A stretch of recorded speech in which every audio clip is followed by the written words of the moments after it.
So, again, to preface, the party had some downtime while I was away for like a month and a half, 2 months. So the party had some downtime in-game, back in the city of Zambora, or really just outside in their keep, which is what we covered last episode. And we will swing in here as the party found Nala caught by one of the Treants, with information that Sterling Sam was due to arrive as well. So here is the little whipped up opening scene. It's a warm, sunny summer day in the massive forest surrounding the party's keep. Trees with trunks 40 feet thick rise endlessly into the sky, creating a canopy above, making this forest a world unto its own. Birds call from their nests, little woodland creatures scurry about, and a family of deer marches past a group of humanoids mulling about in their forest, safe in the knowledge that they are protected here. A hearty breeze winds its way through the trees and brush, finding our party standing in awe, looking upward, some mouths agape. It wasn't Emil's intention to burst into a swarm of bats, but it had happened, and everyone had now seen it. With months of practice, Emil quickly regained control and reformed as himself. Looking around, he saw the myriad questions burning in the eyes of his compatriots. The time had finally arrived. How was this all going to go down? With a cool, collected demeanor, he pushed down the pounding of his heart and readied himself. We, as ubiquitous observers, dancing on the winds, both unseen and unheard, must bear witness to this pivotal moment. Let us return now to the forest and continue our journey with the heroes of Stormfall. Hey, let's get it started. All right, I'll let y'all take it away. I think that Nala was down. She'd stopped pickpocketing Aeronwen. Oh, look at baby. And she had said, "Hey, Sterling Sam, I couldn't wait. She was supposed to wait for Sterling Sam. It was like I couldn't, so she got there early and got caught." I think that's where we left off. Oh, right, with Emil and the bats. So Emil brings his hand up like this. Oh, excuse me, sorry.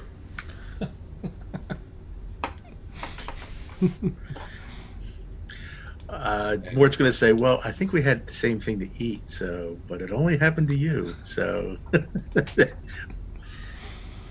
that was rather odd. Emil will pull out his holy symbol and hold it, and then he'll drop to one knee and just close his eyes for a minute, just trying to recenter himself.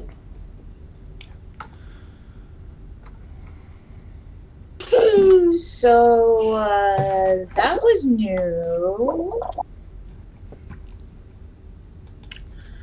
Yeah, I seem to be developing powers at odd, unexpected times. To be fair, at least I was awake this time, and then I'll put my holy symbol away. Sorry about that. Happened before? That thing? No. The first time I walked up walls, I was asleep, though, so that was interesting. Did it hurt to split into bats? What do you think, DM? I assume it didn't, but I just let's get the story of how it felt. Yeah, nope. It was a new sensation, a single form split into many, but still a single consciousness amongst many bodies of bats. It was interesting. It was interesting. I would say so. Can I make an Arcana check to see if I know what the heck just happened? Yeah, you can do Arcana or History. Okay. Oh no, where am I? Character sheet. Sorry. You're fine.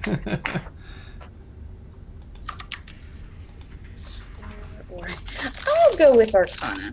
New dice. First roll. Ooh. Not bad. 21.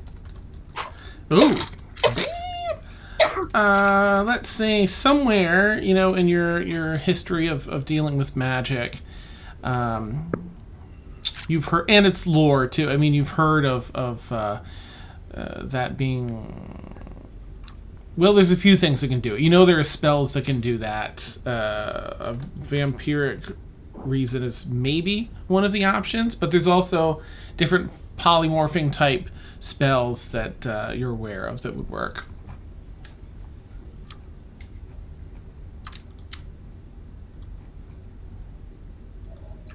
Somebody's busy. It's okay. Oh, Rob. Oh, you sweet baby. He's so cute. You're so cute. How is Nala reacting? Oh yeah. So Nala is one of the people that had her mouth agape.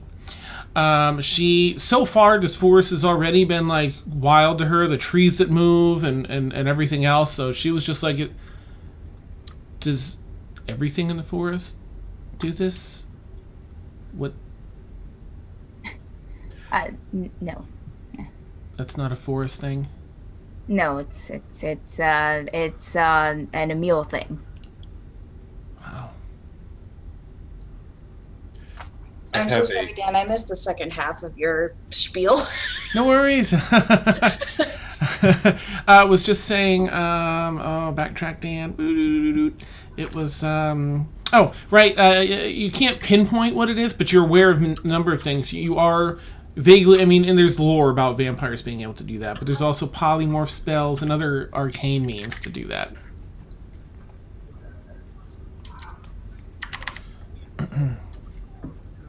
I'll kind of lean over to Gallithor and be like, did you know he could do magic?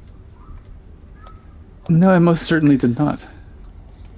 And Emil hates you all and immediately leaves the party. You guys are so mean. So mean. Proves out of existence, and that's it. All this time trying to be a wizard and nobody knows I can do magic. If there was a table in the forest, he'd flip it. Nice. To be fair, Emil isn't the wizard. True, Emil, but Emil is an arcane trickster who some people. Awesome. All right. Anyways, I'm sure we can discuss my emerging powers at some point, but more pressing issue is the delayed arrival of Sterling Sam. Would be bad if anything has happened to her. Nala speaks up. Oh, I don't know how long I was up there. I was supposed to wait for her, so was going to arrive maybe 2 hours after I was going to get here. I waited for an hour, but I couldn't wait the 3. You were in the air for an hour? I don't know. I left. I waited for her for an hour outside of Zambora, but there was another 2 hours. I couldn't wait, so I started taking the walk. So I don't know how long I've been up there. It feels like maybe like a half an hour or so. Is she normally a person to be late to appointments? Well, she'll be on time. I just came early. I was too eager. She was supposed to wait for 2 hours. Yeah, Sure. but I couldn't. But I probably should have. So she's probably searching for you? She definitely by now found that I wasn't there. I totally would have come here too, just so you know, so you're not alone. Brix is gonna fly up and straight up in the air. Mhm. And may I make a perception check to see if I see any humans? Sure. Or... And if Brixie turns into bats as well, we got a real story. Nice. Uh-oh. Yeah. 24. Whoa. Okay. All right. So you fly up. It's quite a while to get up above the canopy of the trees, but you do so, breaking through. Some leaves blast out into the area and float down in the wind as you escape the canopy of trees. You fly out towards the path, and there is sort of a long, winding path that's cleared out fairly well. And you do see a form, probably, if they were to walk, another 45 minutes away. Do I make any facial, like, Just humanoid is gonna fly close? okay. You fly over, which takes maybe 15 minutes because you can fly a fair bit faster than walking.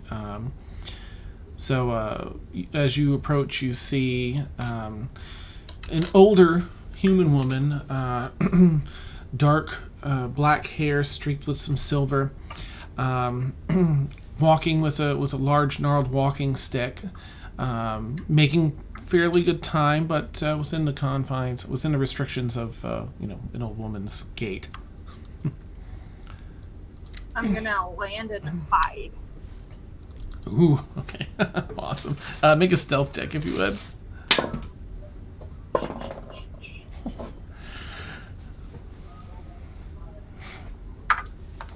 Oh! Oh. 11! Ooh, she got a 20. Your perception, and she's got a good bonus. She just continues walking. But she knows I'm there. Pretty much. Yeah. Okay, Not that I'm you gonna- know, but yeah, she. I'm just gonna follow her, even Ooh. if I know that she knows I'm following her. Okay. Yeah, you follow her, thinking, that you're hidden. She stops at one point, takes a swig from a water skin, carefully, with shaking hands, seals it back up, and continues to walk. If you don't want to intervene at all, she's going to walk the rest of the way over towards the keep. Before taking the road that heads toward the keep, she's going to turn down that. And I just want to make sure it's Sterling Sim and nobody else. Okay. She has a look on her, a quizzical look on her face as she approaches, like, instead of continuing the path, looking down towards the keep.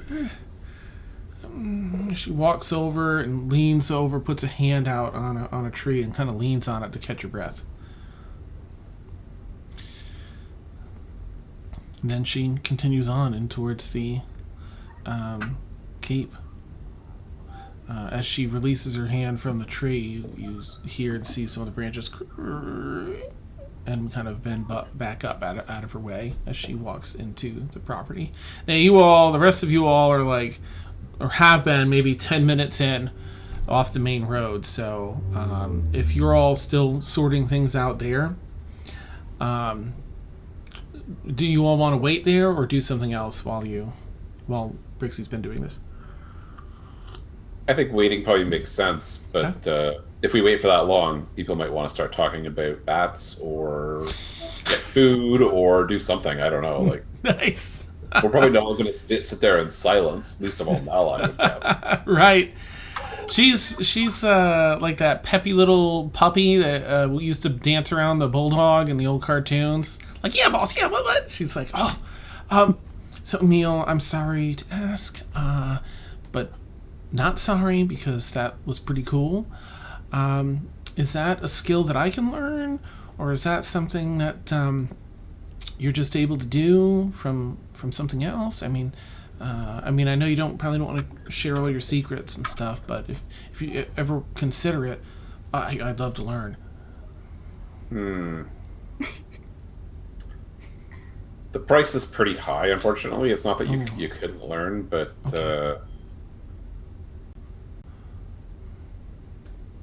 yeah, let's keep it a secret for now, and I'll just say, I'm not actually sure the cost is worthwhile, but apparently it's something that I have now. So, all right, neat. I'll get more out of you one day. And she, is sort of goes over to Aeronwen. So, sorry again, about taking the things. I was going to give them back. I just, it's sort of a reflex. To be fair, Nella, she practically offered them to you. I mean, Well, next time you do that, I might just bite your hand off. Oh, no, I kind of like them where they are. So I'll make sure I behave. She's just like grinning and just like dragon fangs. Hi. Oh, nice. Oh. And she's sort of half scared, half interested. As you see, you hear a dull thud every other step. So as she like kind of backs away, I'm gonna check and make sure that I still have all my stuff on me. Okay, go ahead. Yeah. I guess whatever you wanted to be investigation. Do a pat down of your. Oh no.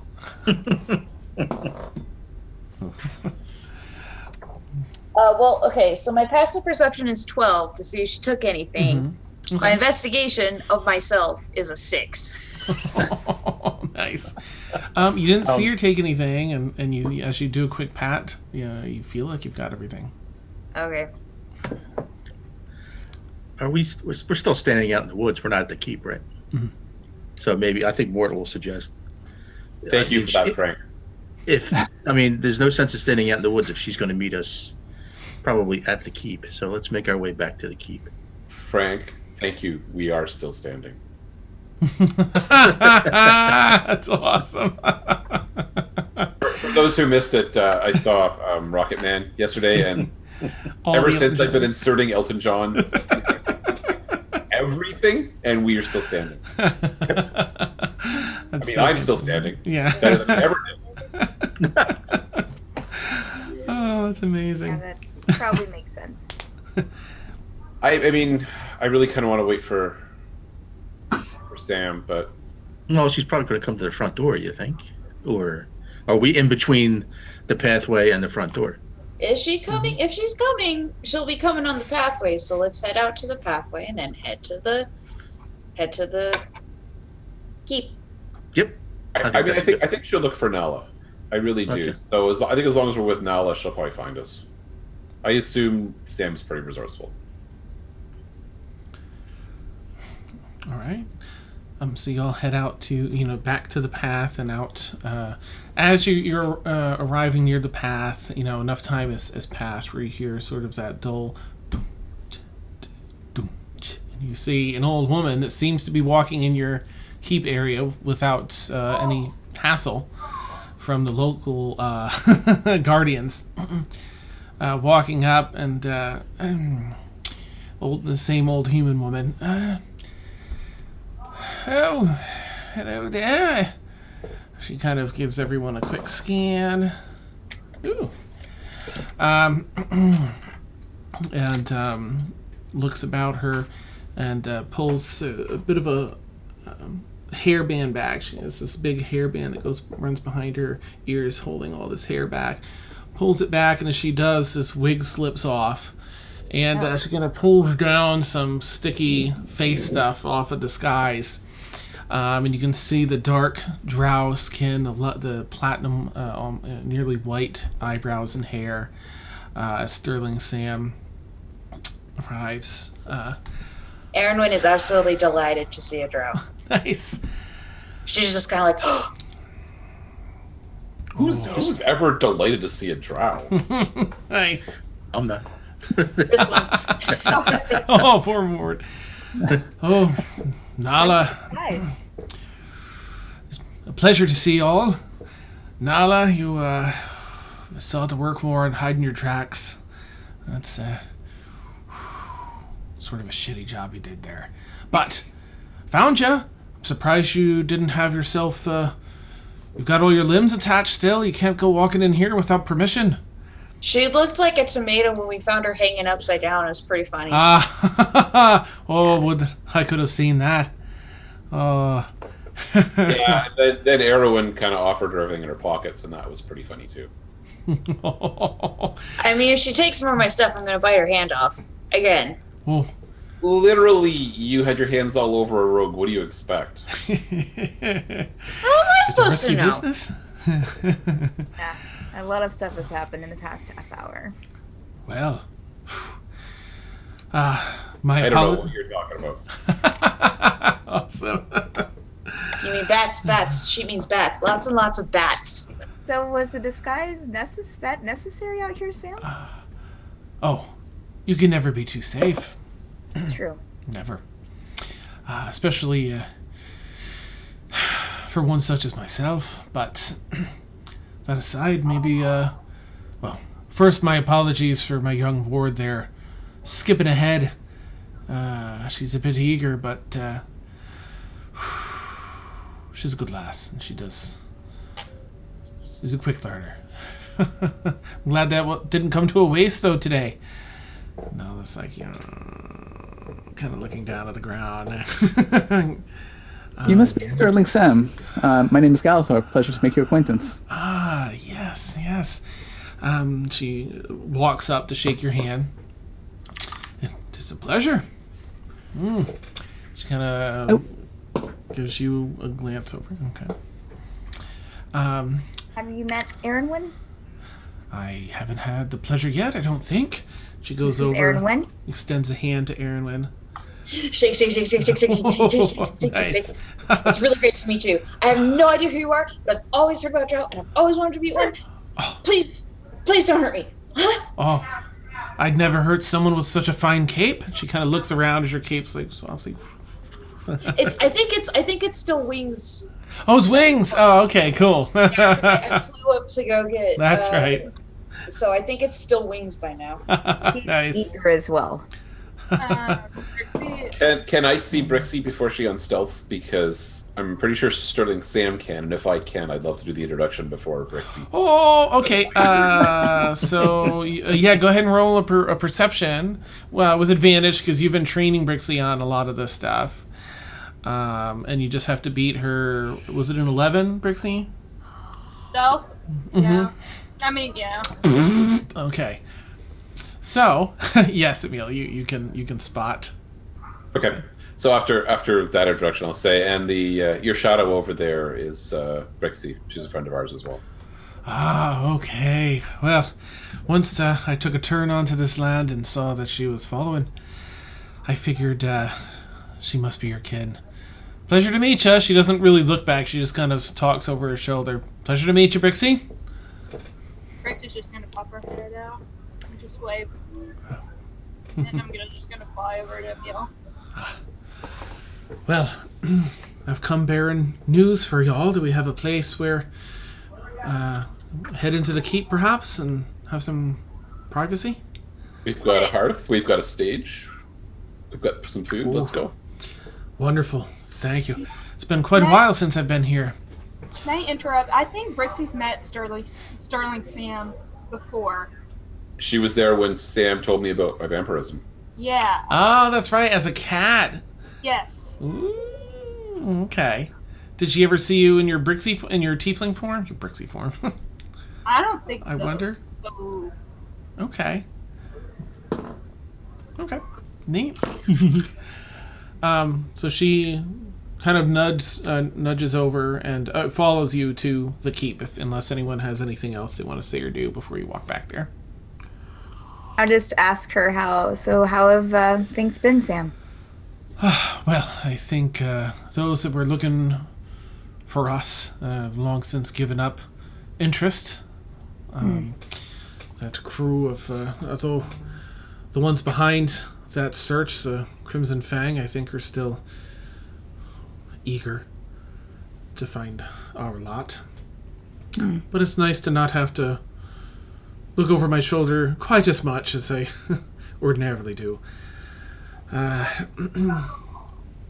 Sam, have you heard from any of the others? Emersina, Astrid, any of the ones that, I ran into... have gone their own ways? I ran into Astrid some time ago. Much stronger, perhaps older than the last time I'd met her.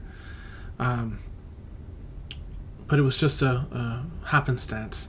But, of course, I took note. Let's see. I'm trying to think of where Aeronwen is, because she left to pursue those things in the Feywild, so she probably wouldn't have heard anything on her. I don't know if she met her. Yeah, she met her. I don't know that she would have heard anything. And, Emersina. She's contacted me for a little bit of information as well. Still see her from time to time, or at least through contacts. She okay? She seems to be faring well, making headway on her quest, as it were. Okay. Thank you. Sure. You continue up to the big opening space in front of the keep and the courtyard and head into the building where Sterling Sam looks a little more relaxed and she is sort of taking in the place as one who has been here before, but just, has a certain sense of nostalgia for the place. Brewer's around here somewhere.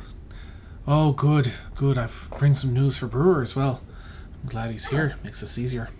You also have Felix cooking in the kitchen. I'm guessing he's usually there. Wonderful. Wonderful. Still dressed like a farmer, is he?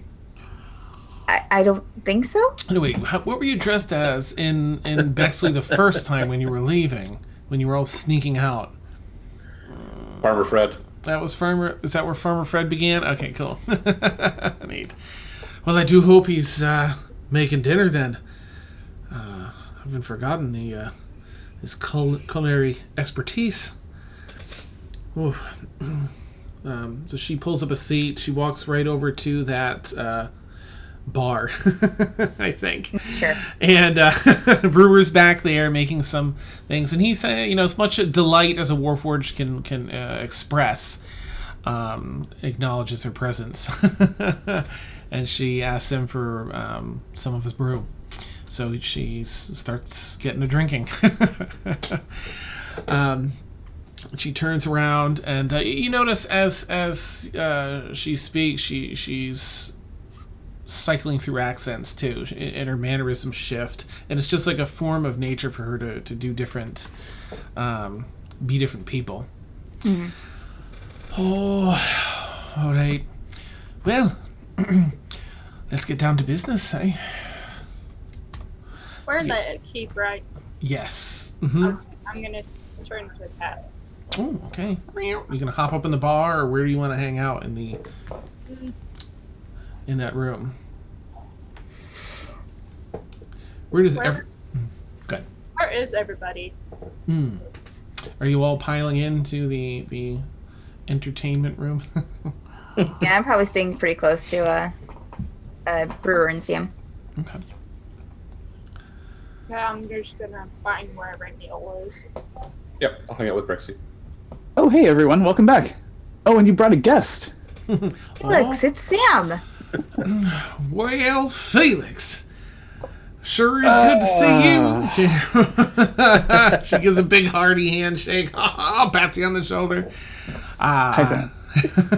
Hope you're making dinner.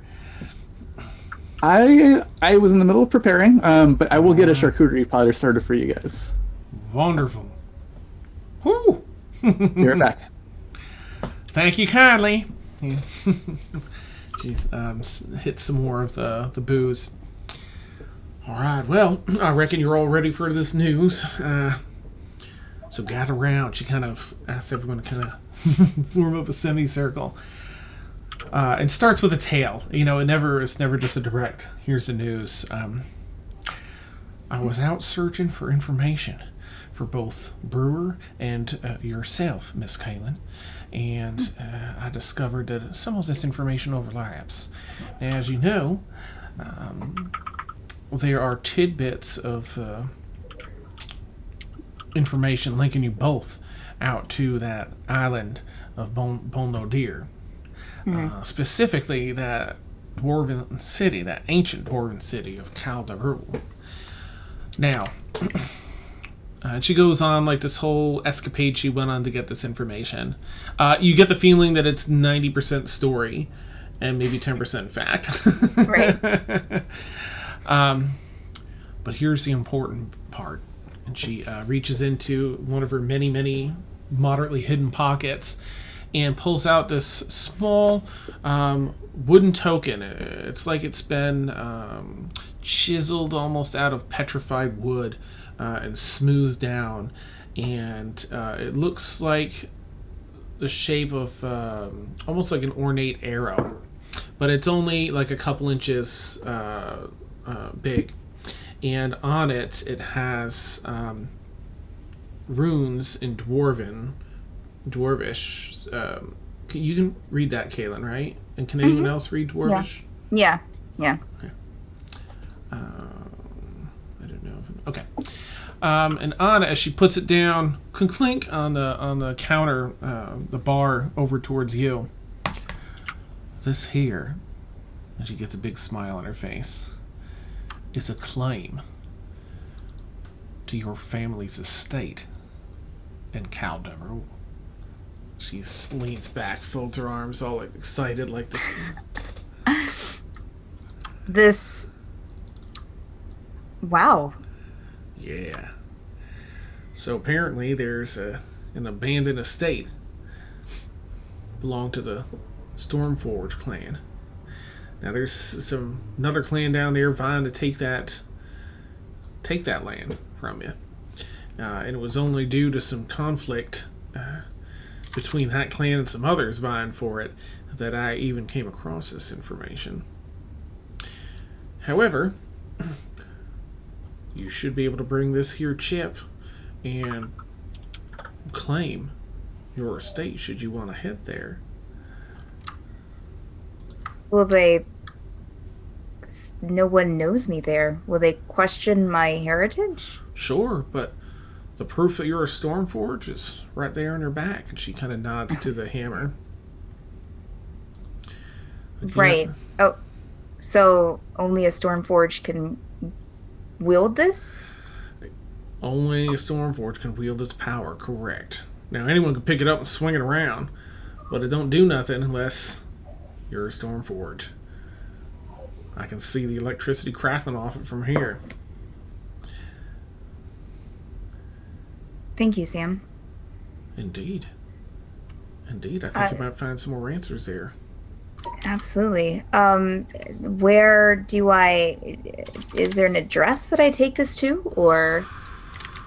Well, you gotta find your way out to Bono Deer and then down into Calderul, and reckon you can ask just about anyone down there. They do have some administrative buildings for organizing clans and their claims and stakes. They're always expanding down into the deep.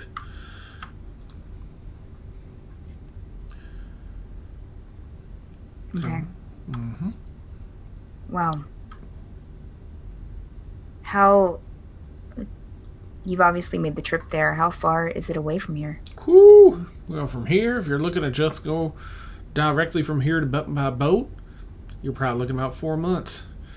I'd recommend finding a way to perhaps use some teleportation or some other means to get somewhere closer. Somewhere like Bexley or Wren. Might only take about a month on the water. Okay. What about someplace we haven't been before? Well, there is an island out there. Damn it, I can't think of the name. I will just say Isle de Mott for now, and I'll look at it in a minute. Most of it's been swallowed up by the sea, but they do still have remnants of Wizards College out there. But you need to know their... she says with a bit of a smile, but you need to know their sequence to get there. Yep. Do you know that, You'd Sam? have to be pretty wise to... Well, I may or may not be privy to said information. Any of y'all know how to teleport via such means? Mortal step forward, because we haven't been formally introduced. Ah. I come in with Blueberry, Mm-hmm. Oh. and I am Mortimer Fletcher, actually. Yes, and I know the teleportation spell. But I need, as you said, I need the coordinates. She gets off the stool and walks slowly over to you and extends her arm to shake, and wants to grab your hand to shake. I'll shake her hand. Okay. Shake hand. She cups her other hand on top of that one and kneels down. Mortison. Changes her thing again. I just want you to know that I hold no grudge based on our ethnicities. That's a fine starting point. And if my companions vouch for you, I can say the same. Wonderful. If they're good enough for them, you're good enough for me. I feel the same, Mortimer. Well, it's a pleasure. It's always good to know wizened wizards as well, I find. Well, I've extended an offer to everyone in this group once before, and she's holding herself a little more regally now, shoulders back, nose up a little bit. And I will extend it again if there's any information any of you are seeking for those that I'm meeting anew. Please let me know, and I'll be happy to seek this information out. For that is what I do as an information broker of some renown in certain circles. Hopefully not known to many, though. Anyway, Brewer. She walks back to the bar and taps her tin can on the the counter for him to fill it back up. Brewer, I have information for you as well. Also, dug from the very depths of Calderul, I found reliable histories that speak of the origin of the Warforged being buried in the deep. And he kind of is pouring and stops and overflows her cup a little bit. Sets it down. Just a little bit stunned. Now, she takes out of another pocket sort of a leathery map that she's unfolding. Set it down. This map, while some of the information may be outdated, is likely outdated, is based... Yeah, Dan, if it's not, Caelynn's going to kind of lean in at this information. Mm-hmm. Nice. You see this... it's kind of like... Awesome. Yeah. Certainly Sam... Oh, yeah, she definitely sees. So she kind of pushes it a little more towards Brewers, also in your direction, so you can see a little bit, too. Yeah, she sees, so she kind of slides over so you can see better as well. And it's this old leather map, or this leather map that's been etched with a burner to outline the big X on it. This is based on those same historical sources, and I do believe, she kind of leans back a little bit, puts her hand down on Brewer's hand, that I have discovered the location, the very birthplace of the Warforged. She kind of pats his hand and then leans back with her hands folded again, like across her chest, like ha ha ha, to wait for his reaction. And he's just he has this awkwardly long pause where he doesn't move at all. And because he's a Warforged, it's extremely still. Before turning and just starting to walk out of the room, and he says, pointing in the other direction with a hurried step, I must prepare. And he's just getting ready. Are we going on a trip? Right now? Oh. So are there I couldn't help but overhear what you said, Sam. Yes. Are there Warforged there still, or? That I do not know. I simply know that this is their origin. I do wish to know more, though. Don't we all? She takes a swig of her booze. I was not expecting Brewer to be so excited, though. Practically leapt at the news. I figured he'd be interested and keen, but whew. Yeah. And you said that's in Calderul as well? Yes. So the tunnels, the earth, or the whatever they call it here, beneath Caldarul is known as the Deep. Your estate, I believe, is actually an outlying estate in the city of Caldarul, right where the Deep begins. Oh, Yes. wow, imagine. Now, and from another pocket on her torso, she slides out sideways a little tiny piece of notebook paper with a few scribbled names. Now, while there are no Stormforge clan members currently alive in the city, they do have you do have family there.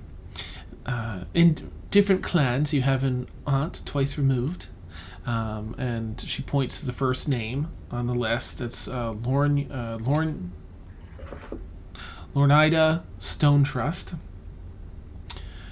which is Lornyda, Stone Trust. You have a cousin thrice removed, and points to the next name, Kennaga Stone Trust. And in another family, closely related, Bathilda Rockfell, also a cousin thrice removed. You may be able to seek some aid or support from them. What was the third name? Bathilda, Bethilda, Rockfell.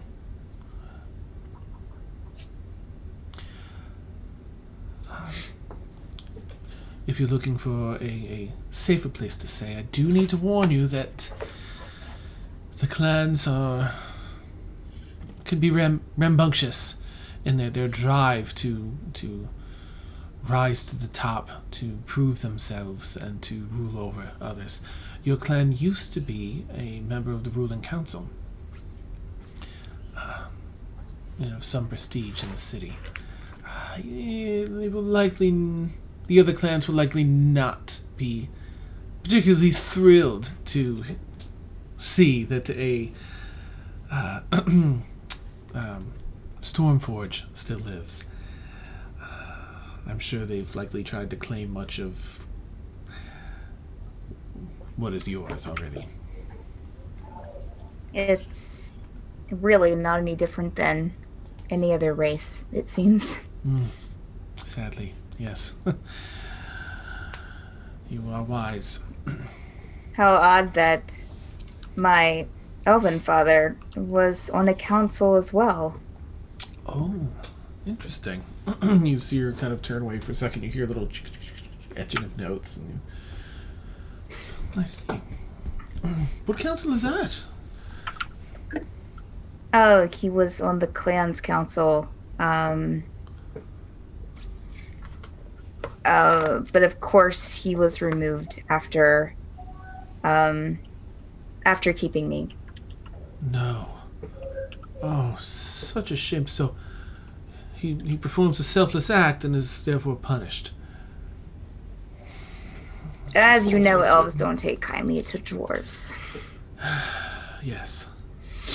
There's so much of that in the world. Especially one that is trying to be one of them. So. But, this is important. I think Caelynn's going to kind of look at, the arrow thing. You said that was made of stone, Dan? It's like petrified wood, so it's effectively the same. But it was in the shape of an arrow, right? Yes. Yep, it's like an ornate arrow, and down the shaft part is your name, the last name, Stormforge, in Dwarven. Dwarvish script. Caelynn's going to kind of lurch forward and give Sam a hug. She pats your back and kind of gives an extra squeeze. You feel like you could sense that she has a bit of camaraderie as you were talking about the clash of your heritage with the elves, and she seems to be able to empathize with how you felt, likely how you felt growing up. She gives you an extra bit of a squeeze hug with that. Thank you. Of course. I just take a plate of biscuits and slide it over next to them. Oh, thank you so much.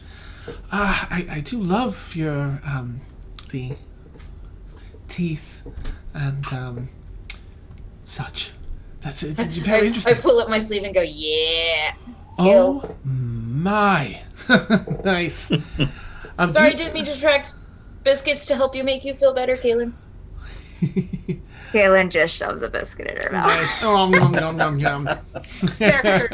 Thanks. On brand. Nice. I mean, it wouldn't be Caelynn without her stuffing her mouth with this. Nice. If she didn't take yum, it, yum. I'd be like, what? What?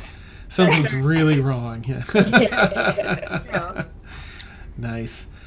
Brixi's going to Mm-hmm. plop on the table near Mhm. Caelynn. Well, just kind of mindlessly pet Brixie. Does Sterling Sam notice a cat on the table? Or recognize the cat? Any? Let's see. Yeah, she's really perceptive, and did she see you transform into a cat? No, you did elsewhere in the house, right? She doesn't say anything. He just watches Caelynn petting you. She takes another biscuit. Felix brings in the charcuterie platter at this point. I've got a couple of different varieties of force meats for you guys. Some cheeses. This one's on the creamier side. And then I've also got a couple of different toasted baguettes. I do recommend the rye. That one's really good. Oh, I'm just going to have to try a little of everything. Just kind of looking. Yeah, Aeronwen just kind of grabs some of everything and just like piles it. Nice. And she hands the plate, and then she's like, "Oh, you said everything. Okay." So she hands it over to Sam, and then gets more of everything for herself. Sam leans back and spins one of the other stools around, and some of the stools are simply stools that have no back, but some have backs. She spins the back around, puts her feet up on it, and leans back against the bar with her feet up on that, one foot crossed over the other. Whew! Boy, I've missed this. This is some fine food. Caelynn's over there scribbling in her notebook and with the arrowhead and just taking notes, writing down everything that Sam told her. Aww. Brewer comes back in with a backpack strapped to his back, like a little kid ready for camp, exuding eagerness. I am ready. No pressure. He just stands there in the doorway with the backpack on. Caelynn looks up. Like, wow. Sterling Sam's like, Brewer, we'll get there. Come on, this is good news. Let's celebrate a little bit before we head out. And you see him pause, like, processing that. Caelynn hands Brewer a biscuit. He slowly reaches up, does his biting thing with crumbs going everywhere out of his warforged mouth. It never gets old. Understood. Yeah. Nice. And he pulls up a seat, this time in front of the bar, and just he actually he'll go behind and put a huge keg up into like a little keg stand that rests in the bar, and with a tap on the side, puts it in. Very well. And he just sits down and kind of folds his hands on his lap. Pat in the back. Yeah. There, Brewer. Goes back to her notes.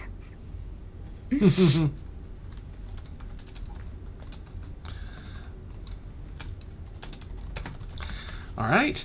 Brix is gonna mess with Aeronwen, and she's gonna try to take a piece of meat off of her plate. I'll put it on her nose. Oh, Brixie cat. and then put like a piece of cheese on her head. I just do a look. And then I'll give you Like a the what actual animals do when their owners purposely throw cheese on them. Nice. Aw. Yeah. So Sterling Sam looks over at Aeronwen and just, may I ask, actually, do you have any runes glowing? Did you have any runes glowing earlier? I think I have one. Alright, let me do like... Wait. Okay.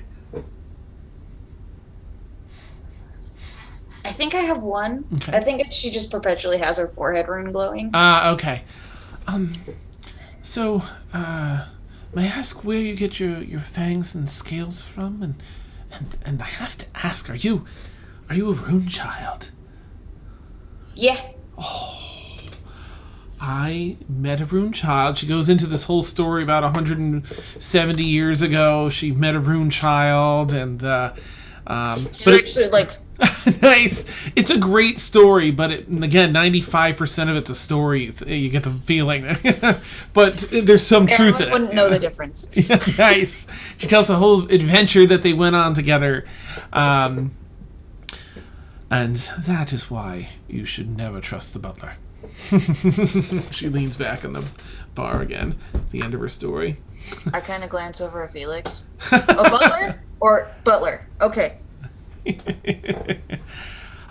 But please, were you born as a rune child? And may I ask where they seem almost like draconic features? I'm so very interested. Yeah, I have dragon parentage. I don't know which of my parents is a dragon, but one of them is. Wonderful. I'm a half dragon. Oh, and you see her kind of lean back to get some of her drink, and again you hear the scat of note taking. That is wonderful. Oh, I am strictly Drow heritage myself, but I do know something about not knowing one's parents. No, I know my parents. Oh, They raised me. Yes. They just have always both looked human to me. I see. Very interesting. It's probably to not freak out the people in our village, because I come from kind of a quiet little farming town. Village. Yes, very. Not very many people, so if there's a dragon around, even if it's a metallic one, people tend to freak out a little bit. So yes. I got lucky that I got the runes, because that kept people more accepting of me. Understandable. Yes, small villages tend to be so very conservative, but especially when it comes to dragons, I can understand. I mean, people were nice enough. I got a lot of stuff when I left. But I see. Good. Emil, by the way, is quietly nodding to this conversation as though he has knowledge on this. Nice. I think by this time, Brixi is going to be quietly just jump off the table, and she is going to transform back into her tiefling form. Scales popped out, and then rejoin everybody, sent by email. Nice. Okay. Scales flip over in the skin. So thus far, Sterling Sam is just sort of not reacted to, like, as though she understands already that you're the cat. Brixi doesn't want to be questioned by her, so that's why she's doing it in secret. Oh, okay. Oh, you're doing it elsewhere. Okay, gotcha. I'm sorry. Okay. So is she's she gonna have the scales popped up, but nice. Awesome. But she doesn't want Sterling Sam to ask her any questions. Gotcha. Just being a hermit. Awesome. You find elsewhere to go to sort of stay out of her inquiries. Emil, in Thieves' Cant, while she's just having telling another tale, she's signing out in Thieves' Cant. Basically, so the bats. Is this something you don't want to speak of in front of the others?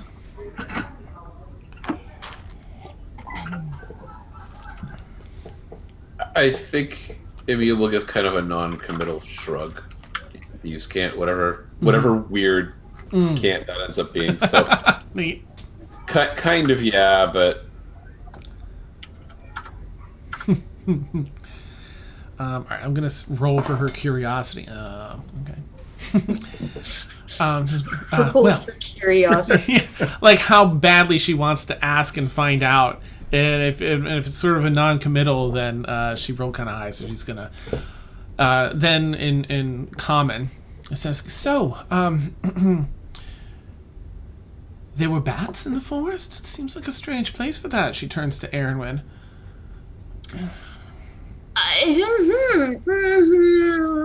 She kind of glances over at Emil and like, that's the most self-restraint Aeronwen has ever demonstrated. no, there've never been bats in the forest before that I've ever seen. He just exploded and suddenly bats. I have no idea. I have never seen that before, and I have seen some stuff. She's seen some stuff. It's awesome. She turns to Emil. I see. Just sort of gives an expectant pause in an attempt to prompt you. Yeah, my powers seem to be developing unbidden. I probably need to talk to Winifred again soon. I see. Yes, so you made contact then. Good. Yes. Good. Wonderful. Yes, What? she is very wise in these matters. What? I just walk up. I'm going to assume that Emil and Aeronwen are close, so I just pat Aeronwen on the shoulder. And I say, it's okay. You'll understand one of these days. What is happening? I would understand today. Everybody has secrets. Why? I just do this. No. That. Why would I stop talking? I put a piece of cheese on her head. I'm not a cat anymore, so you're. I know. I still put a piece of cheese on your head. I just put it on her head. Just flick it back at her. Here's this small cheese battle going on.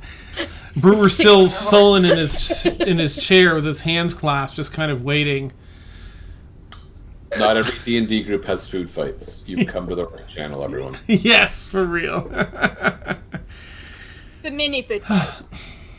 Well, Nala this whole time has sort of been like trying to avoid Sterling Sam a little bit, and out in the corner. But at the news of the bats and powers and stuff, she's taken a few steps in toward the group to kind of keep a more careful ear. Do I see her? Oh yeah, you're all in the same room. Mm-hmm. It's a large. Let me see if I can share it out. Nala, did you get a bite to eat?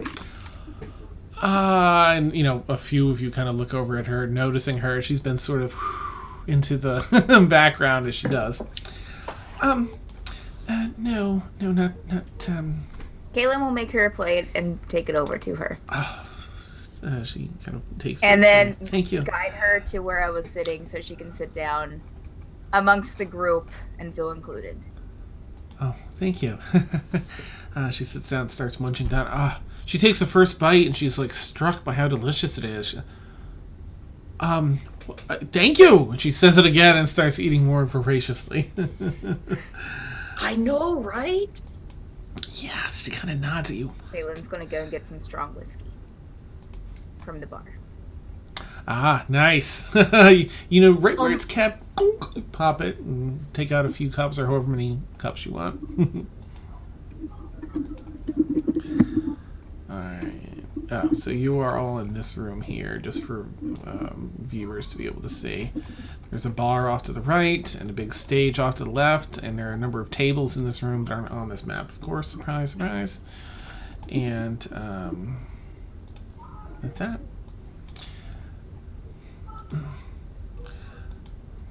Sterling says,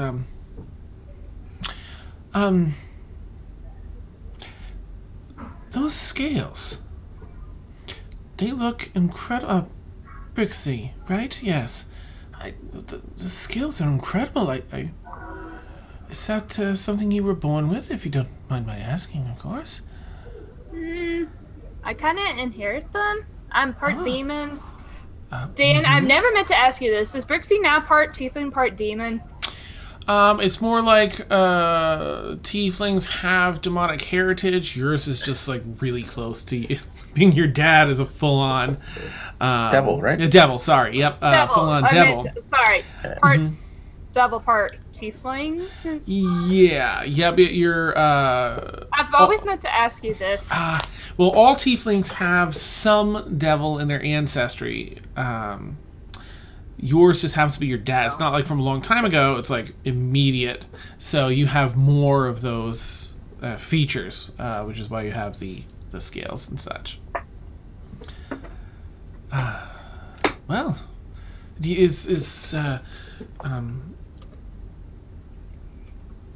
tell me about your parentage or your lineage. It must be very interesting. She gets all nervous and then just goes back to cat form. Yeah. My apologies, she says to your kitty form. Put another piece of cheese on her head. Goodish.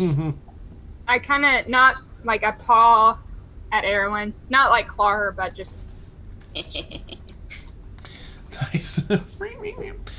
Yes, well, I believe Nala, you had something you were going to ask, and Nala's like, like cheeks full of food, swallows that bit. Yes, I just wanted to ask again, Emil, and everyone.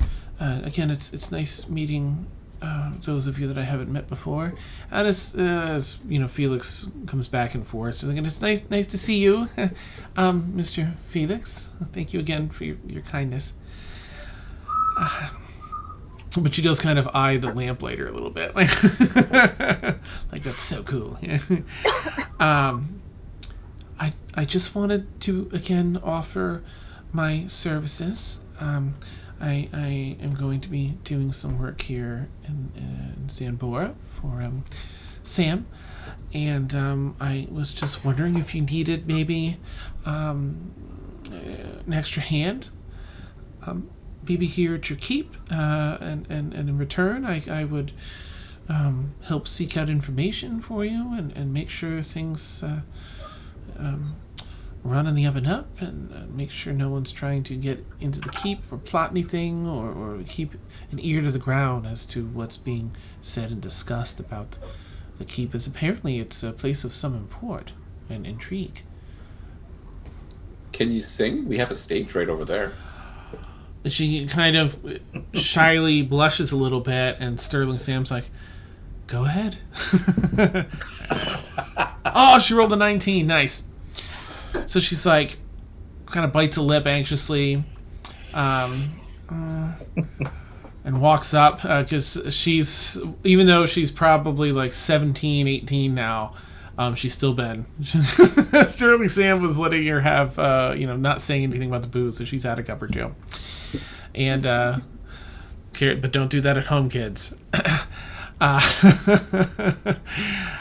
So she goes up on the stage and has a heavenly voice, belts out this diva tune that sort of fills the entire room and the halls of the keep with almost like an angelic voice, and then finishes and just kind of clasps her hand together and puts her head down and walks back out and goes back to eating. Thanks. Thank you, Nala. I enjoy doing that, so thanks.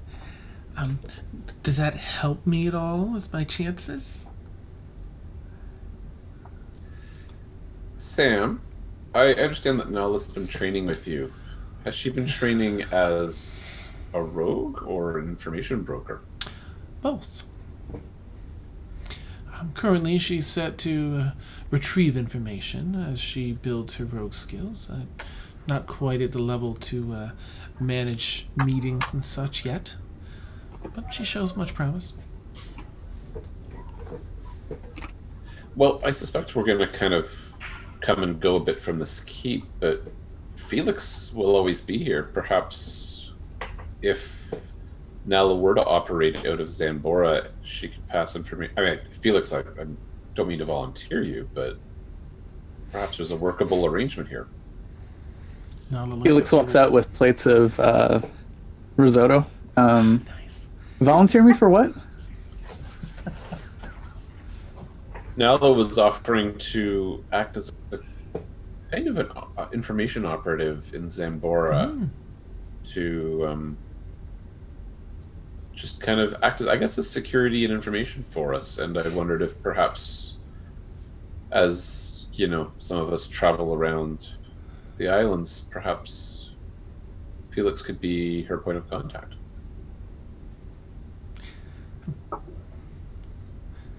She turns to Felix, and I'm looking for a place to stay that's not in town, but close. So maybe, if it's not too imposing, we could be roomies, and I wouldn't call it that. Oh, Let's start with housemates. yes. Oh, I moved fast. Do you know your way around a broom? Yes, of course. I play many roles, as I've been taught. One of which is housekeeping and servant. So, I'll work. Well, I don't know about you guys, but she's shown some promise in the past, and we could maybe potentially steer her the right direction. She's got my vote. She kind of scans the Yeah. room. Yeah. If you can protect yourself, Yes. sure. Yes. Sam, you vouch for her character? Sam nods. Yes, I've spent some time with this youngling, and find that she not only holds much promise, but your actions, she kind of nods to you, Emil, and Felix, seem to have had quite an impact already. She's built some very strong character. That's good to hear, Nala. I will warn you, you probably should stay away from Aeronwen's belongings. She tends to make... She's an alchemist, so some of those you don't want to be playing with. And she kind of looks at her hands, too, like she doesn't want them bitten off. Yeah, nope, I will in fact guard everybody's things, though I'm sure Felix is certainly capable of that. Inside check. Okay, go ahead. She really just wants to guard the biscuits. Nice, yeah.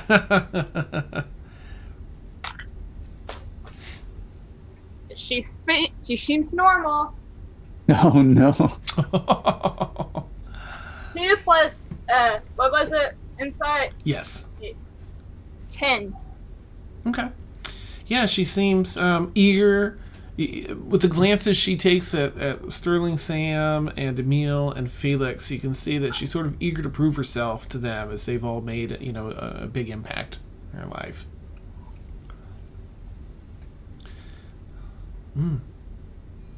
I'll be valuable and certainly helpful around the keep.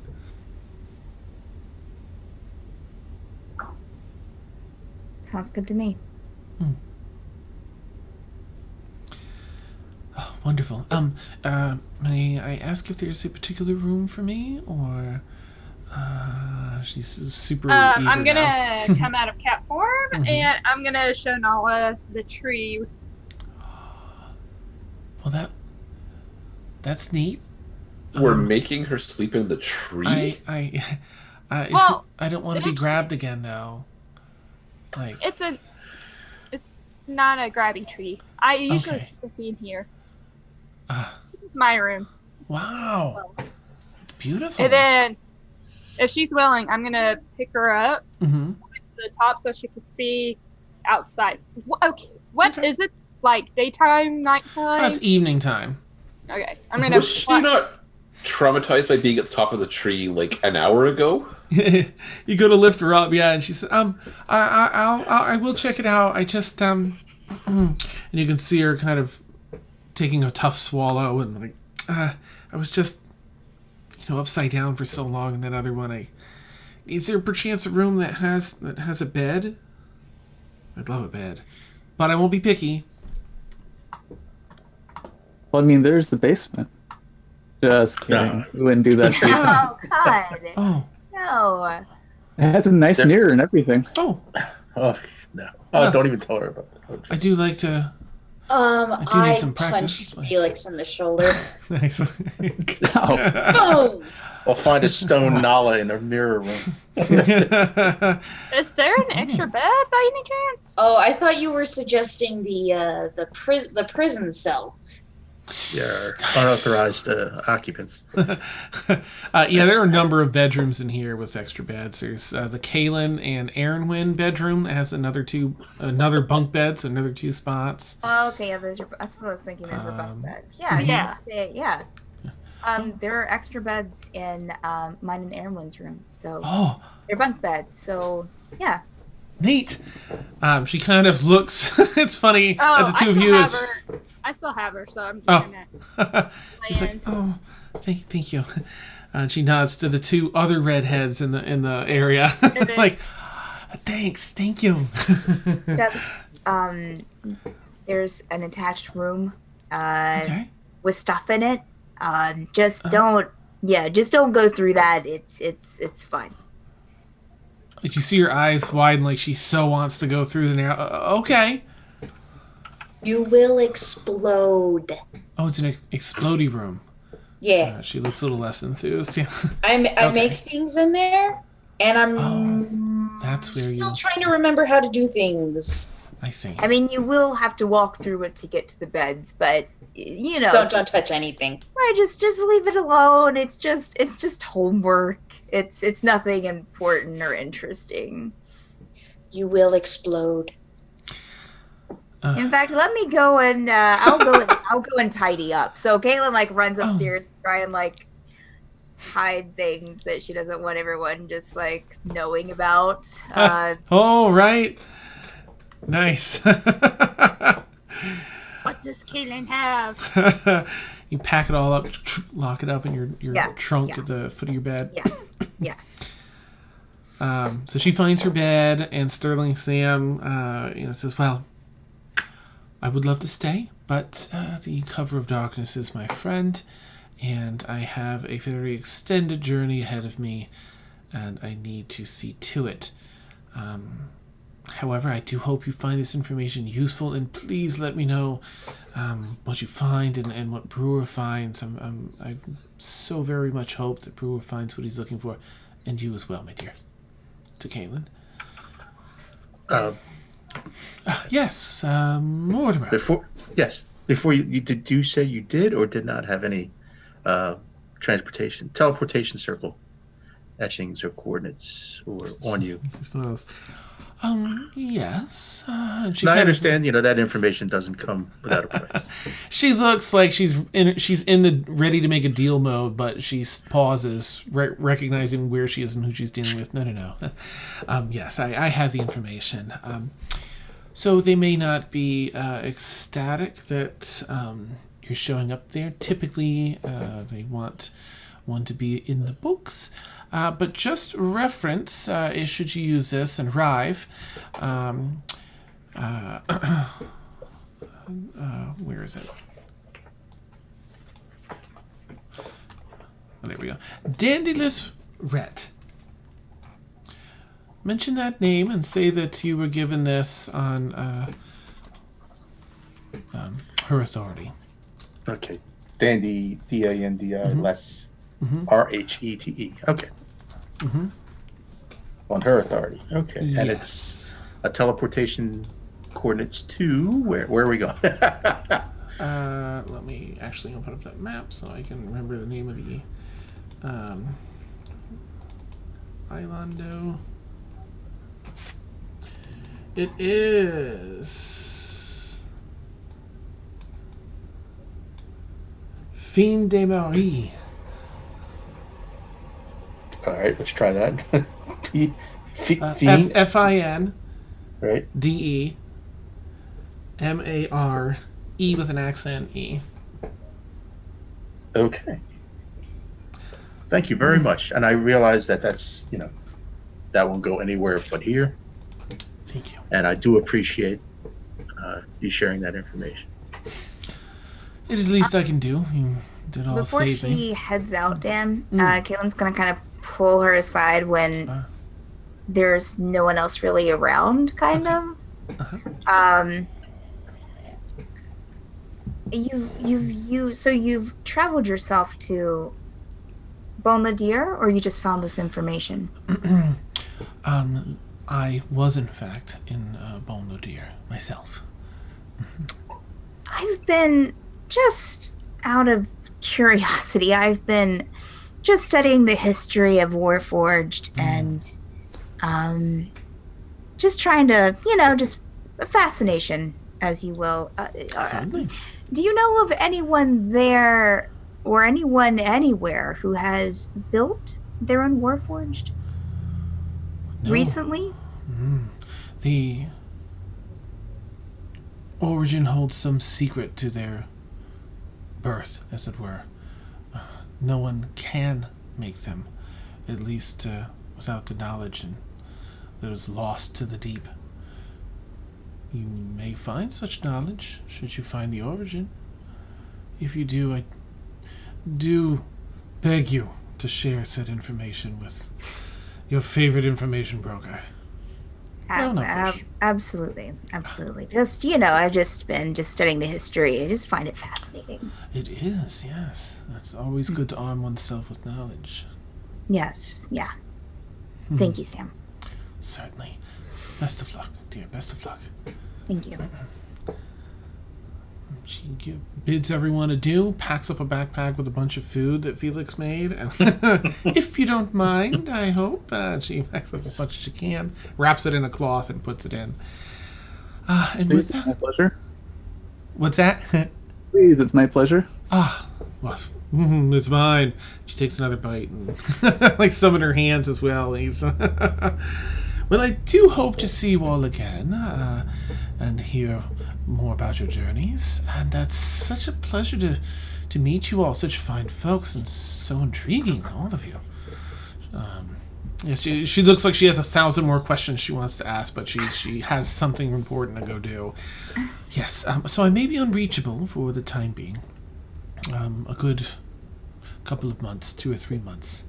I have a very long journey ahead of me, but I will return here once that task is completed. And just to check in. Absolutely, Sam. Lovely. For now, I bid you all adieu. She nods down, and you see her just quickly wrap her hair up in a different way and put sort of a knit hat over her head and pulls a worn-out jacket out of her bag and puts it over her. And just with some of these basic things, her appearance shifts quite a bit from the actual Sterling Sam. Aeronwen is gonna kind of just memorize, like just like okay, and just there's another idea for her alter self. So. Nice. Awesome. And so she walks off and leaves the keep as we walk off and head to our bio break. Woot woot. Nice. So for anyone who doesn't know, we take 8 to 10 minute bio break. We'll stay streaming, so some of us will be here, some of us won't. I'm going to go get something to lunch on. Just to let you know, I'm going to be leaving at 11. Right, okay. Because I have a very early morning, starting at 8. Ugh. With back-to-back swim lessons. Nice. Fun. Yeah, no problem. I hope you get plenty of rest and have fun with up to swim I'm lessons. leaving at 11, so don't worry. Okay, good. I'm going to try to get as far as possible. If I end up staying here until when we're done, might as well. I'm going to suffer for it. Awesome. Whatever will work best for you. Sounds great. Neat. Awesome. Thank you, Mariah. All right. I'll catch y'all soon. Food time. She's definitely heading to a different group. Very, very different group. How are you, Sam? Well, I sprained my ankle on Sunday. Oh no! So How'd you do that? I was walking. Of course. Yeah, I was wearing flip flops and stepped just right. I was at my parents' house and stepped right on the edge of the porch and slipped. And luckily, I fell into the grass, into the shade. So it could have been much worse. but like I had Monday and then Tuesday and Wednesday, I had a total of almost 19-hour travel from my parents' house back home. Those are the worst. But then I've been on a 15-hour flight. Yeah. Well, it's supposed to be like an 8 to 10 hour journey, but 2 small children. Understandable. Yes. So I'm gonna need these 10 minutes to get to the bathroom, so I'll see you in a bit. You're good. Randy, I'm glad that you've been in a good mood today. I'm just looking through chat.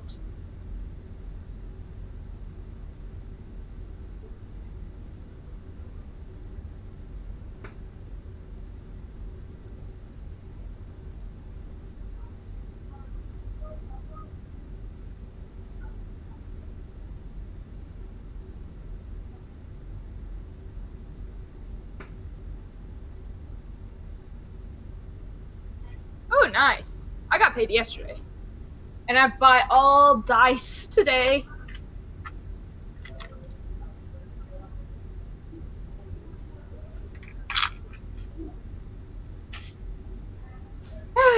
And I have like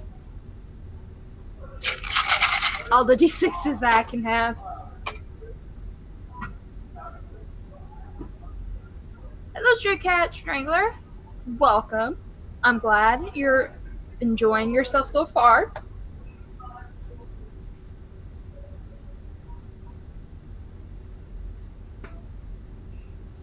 Stay there to talk to my coach and my previous coach. So I got to chat with him.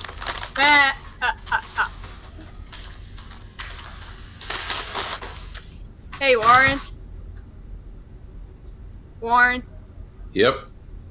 Your mic was hot. I didn't know if you were coming back or not. Yeah, I realized as you were saying it that my mic was hot. It's fine. I'll try not to crinkle too much as I eat my food. Oh, you're good. I didn't know if you knew or not. Warren! Warren! Warren! Oh, Randy just said your name 3 times in chat, so I was just repeating. I took my medicine late because I have ADD, and studies shown that people with ADD are more prone to get into accidents. So I took my medicine so I wouldn't get into an accident. So I'm gonna be up half of the night and have to get up pretty early, like 7:30.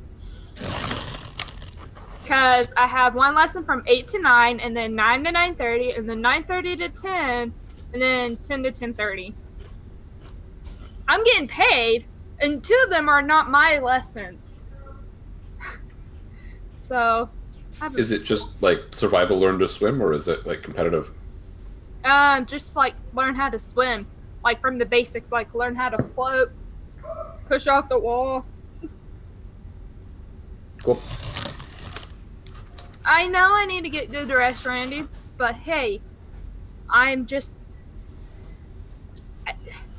there's no way for me to get good rest. But once I'm in the water and I get moving, I feel better and awake.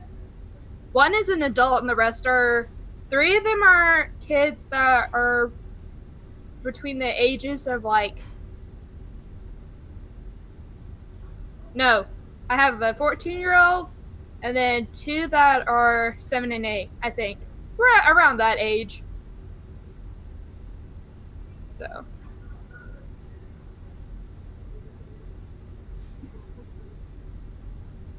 Oh, so it might be a while. She was telling me that she sprained her ankle on Sunday. So it might take her a while to get back. She's slow moving, is she? Yeah. So. She's a slow moving. I think when I get home, I'm probably gonna finish season 1 of One Piece. And then, I don't know. Probably watch Cowboy Bebop, because Cowboy Bebop makes me go to sleep. I've already seen it, so I don't know. I've been watching a lot of anime.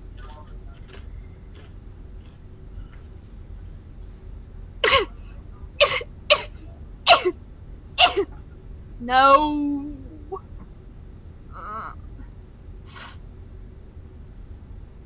My allergies.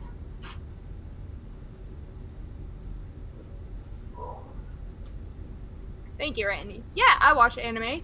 Like, I have a Funimation account, and it consists of, I can tell you what's in my queue.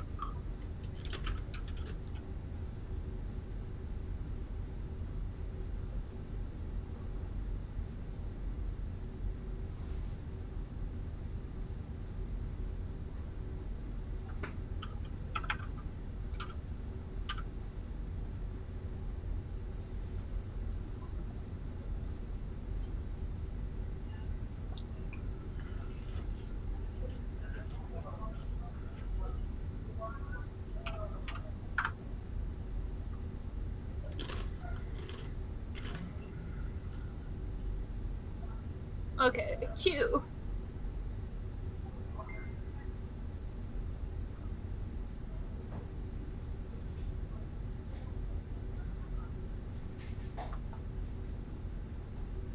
Okay, so my queue is Black Clover, That Time I Got Reincarnated as a Slime, which is so good. Cowboy Bebop, the Quintuplets, One Piece, Ouran High School Host Club, Assassination Classroom, My Roommate is a Cat, Fruit Basket, the OG Fruit Basket, Princess Jellyfish, Time Traveling Girl, Interviews with Monster Girls, My Hero Academia, Mix, After Loss, Tokyo Ghoul, Attack on Titan, and Steins Gate, and Fairy Tail. My roommates are cats. Get through. Tomorrow will prove your awesomeness. Thanks, Horsey. Accept. So, yeah, that's in my...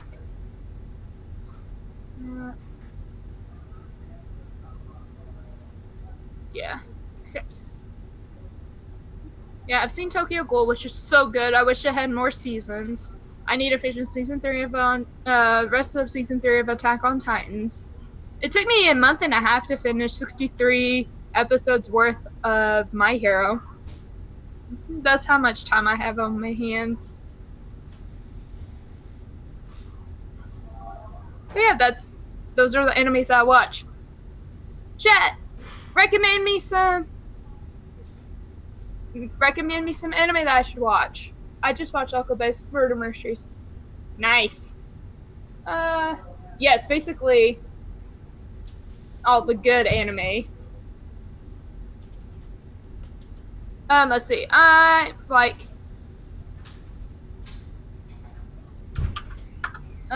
Let's see.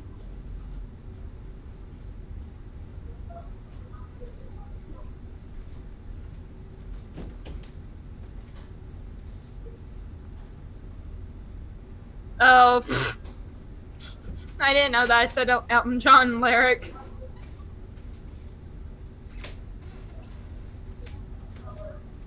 It's all in my head right now. I know. It's a good movie. Some good dance numbers too. I feel like they're just copying what they did for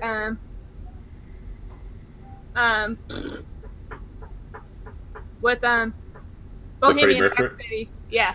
I've talked to people who think that Rocket Man is better than Bohemian Rhapsody. What? I have to watch both of them to. Oh my goodness. I just saw the most amazing thing ever.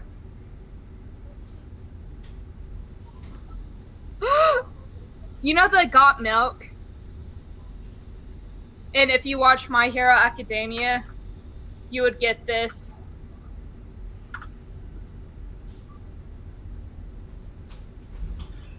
I need this shirt in my life.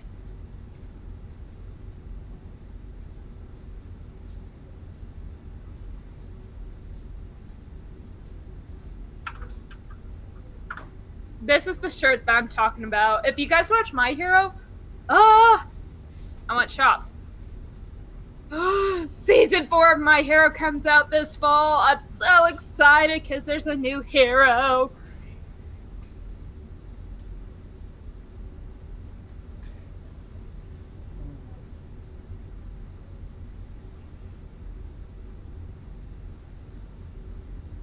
You too can become a hero.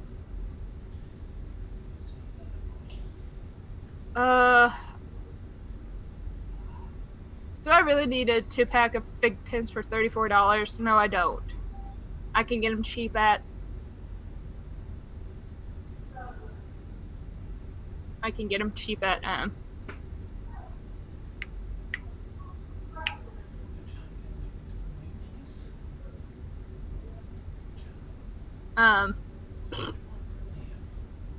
GameStop. Why did my mind go blank? Can I buy GameStop sells pins? the fig pins? Yeah. So this is what the fig pins look like. I have Aizawa on my bag right now. Wow. You weren't kidding when you said big pins. Nope. They're like figure pins. Crazy. I'm on Funimation, and it's their 25th anniversary, and there's like a silver chrome Kaneki that I really want, but I don't need any more pop figures. But I love Kaneki, and this is...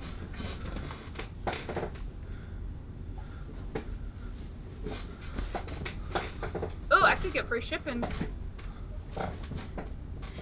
You know what? Forget it. Oh yeah, I really want that shirt too. The link that I posted. Oh, So- neat.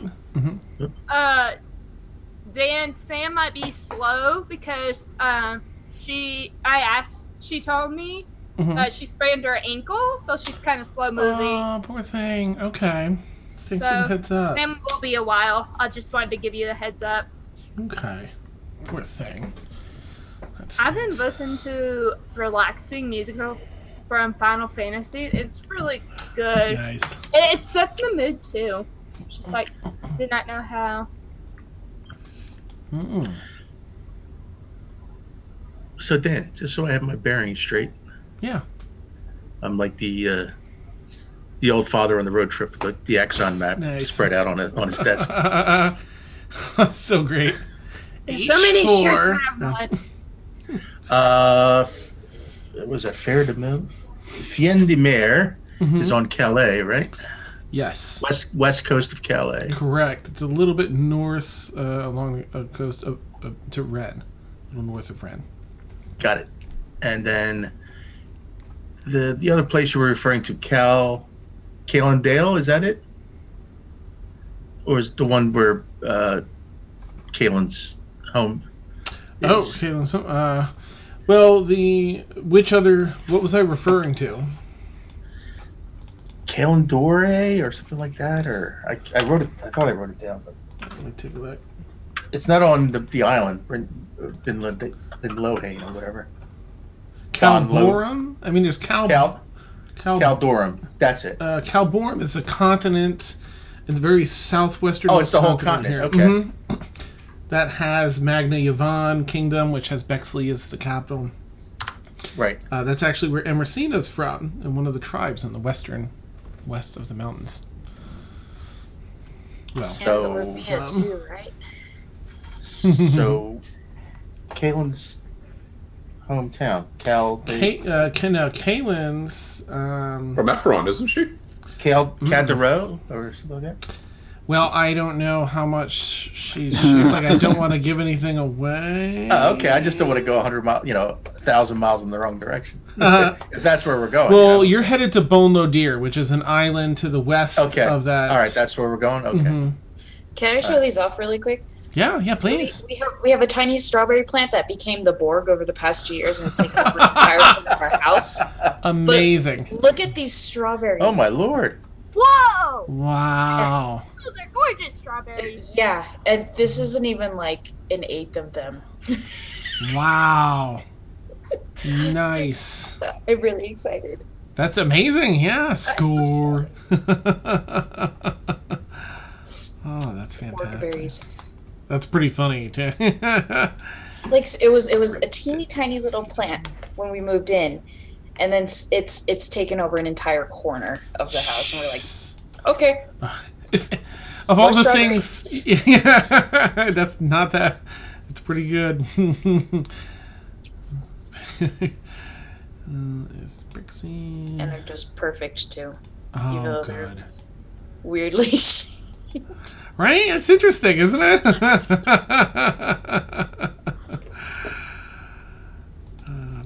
right will be blueberry.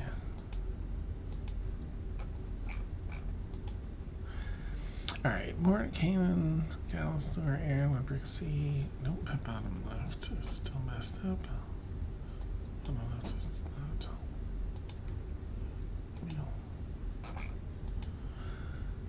Emil, okay. So I did link the wiki page with the small map in it to both chats. So. Oh, neat. Okay. Awesome. Thank you. And again, props to Warren for putting all that together and continually building. It's amazing. And clearly helpful. Well, I did steal Dan's map, so. But it's all in one place where everyone can easily access. Horsey Toad, how close to the cross are we? Ooh, I don't know, because it depends. A lot of it depends on the players and what they're going to do in both campaigns. I mean, this is the first real... there's subtle things that have popped up that I make, like, super subtle to see if anyone catches regarding the crossover. But this is the first overt, bam, Sterling Sam, where's crossover material?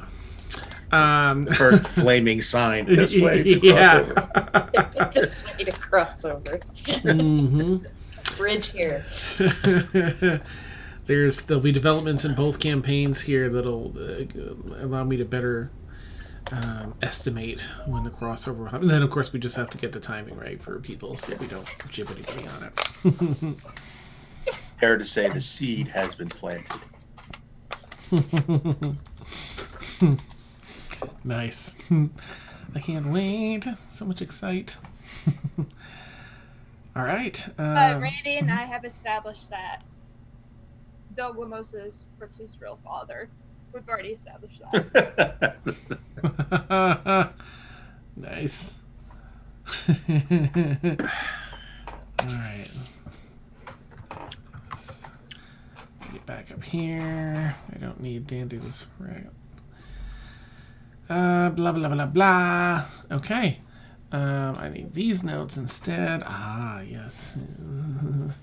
Okay. That's not a good sign. Oh, no. So we return to our evening.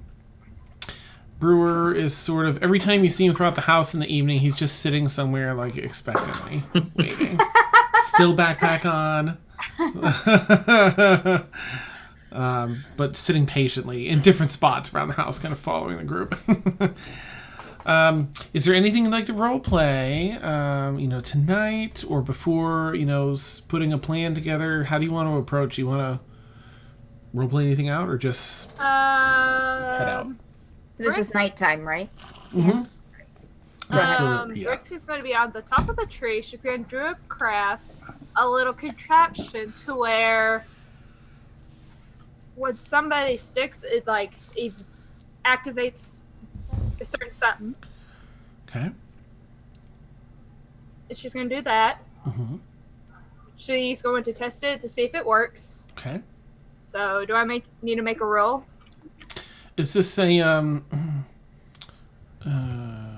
which thing are you using to set this? Well, I'm trying to druidcraft something that will like activate a catapult. Like.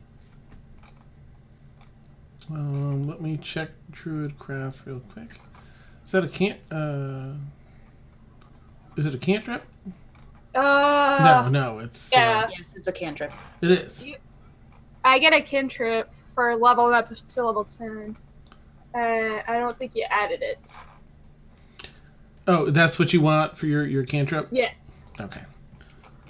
All right, let me add that then.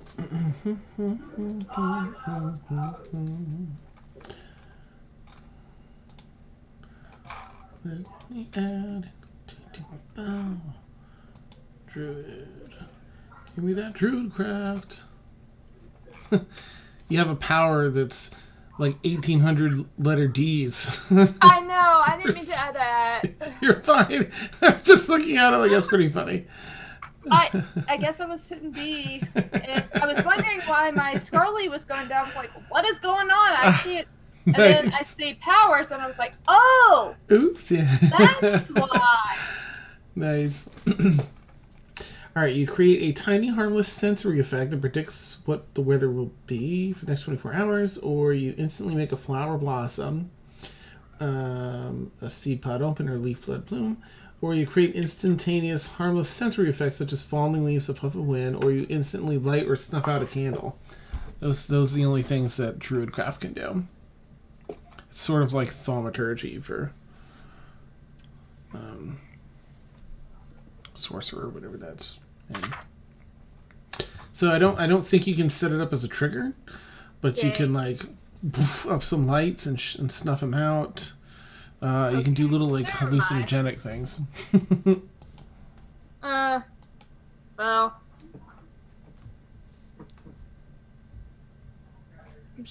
no. Never mind. I was gonna make a little contraption, put flour on it for Aeronwen, but I mean, you could tinker. You could try a tinkering check without any. It would just be a straight up D20 because you aren't proficient in anything. But you could try and make a little contraption with the bits and there's plenty of stuff in this house. Okay, I'll do that. It'd be a very rudimentary spring-loaded thing. Okay. Don't let Caelynn see it. It should be like. I've got this. Yeah. Just a straight tinkering trick? Yeah. 10! What would this be? I mean, it's fairly easy, so I think 10 would be the mark. I mean, it's a little tiny spring-loaded mechanism. It's only going to hold like a cup of flour. Okay, that'll work.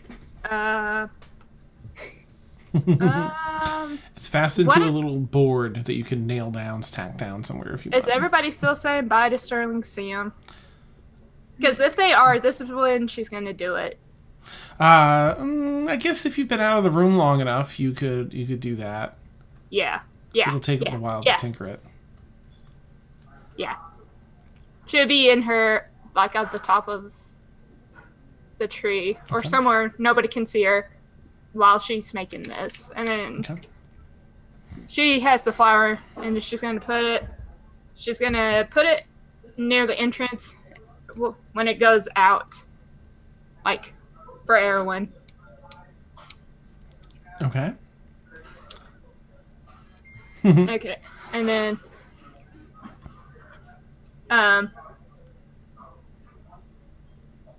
yeah. All right, so you get that set and ready, and what's going to trigger it if Aeronwen comes by? Like a little, the board will trigger it. I'm like you're holding it and you're gonna like that. Yeah. Okay, gotcha. Like I'm gonna probably hide. Okay. We'll make a stealth check if you would, with advantage because you're in the house. I'm gonna be in the air. And like Okay, so you're like a bucket above a doorway. You fly up and perch aside on the side of the wall there, just off a tree limb or something. Yeah. I guess still roll like a stealth check with advantage because you've got the tree and no one's really expecting it in the house. And Aeronwen, Can't see them. Both freaking 3s. Aeronwen, do you feel like you would go that direction anyway? Just heading out the main door of the. This is in the corner where the spiraling 7. tree is. Would I go up that staircase? So a total of 7 for my stealth. Okay. Up that corner. Probably. Let's see. And we're down where the X is. Is that the dining room, or where's the dining room? You're the room just above the X with the big stage there. I mean, you're all sort of about the house. That's the kitchen where the X is, but the tree is where Brixi is. The main entrance is in the center. So. Right. Well, if we're all saying goodbye to Sterling Sam and we're in like the front entryway, I would just go up those stairs to get to my room, or fly around the outside, because there's no real direct way, and then the stairs by the front entryway are the closest to my room, so I would be going up that way. Okay. Neat. So you're waiting, Brixi, and waiting and waiting and waiting, but she does not come through that way tonight. Yeah, because the doorways don't. There's not like a direct doorway to the treehouse from. It's kind of a convoluted series, so she would just go up the front stairs. That's closest to her room.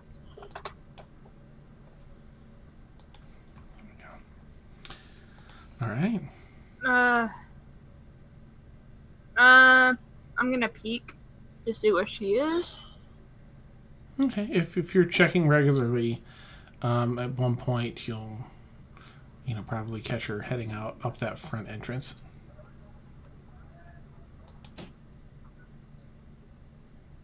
Can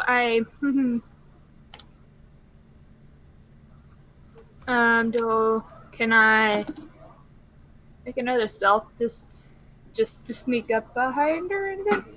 If I see her? If you're moving about, yeah, you'd have to make another stealth check. Yep. This one won't have advantage though, because you're walking through the house and or flying, and that's going to be loud either way, probably. and what's your passive perception, Aeronwen? 12. Okay. You can roll a perception check too if you want. I hate new dice. And see if it's higher than a 12, but you'll have at least a 12. She wouldn't have a reason to be perceptioning around the place. No? So. Okay. Yeah, you're right. 9. I still see you. She hears, your foot falls just behind. I just still, okay. Even though she saw me, boop, I'll let it go. I set it off. You turn around, Aeronwen. And then I fly very fast back to the tree.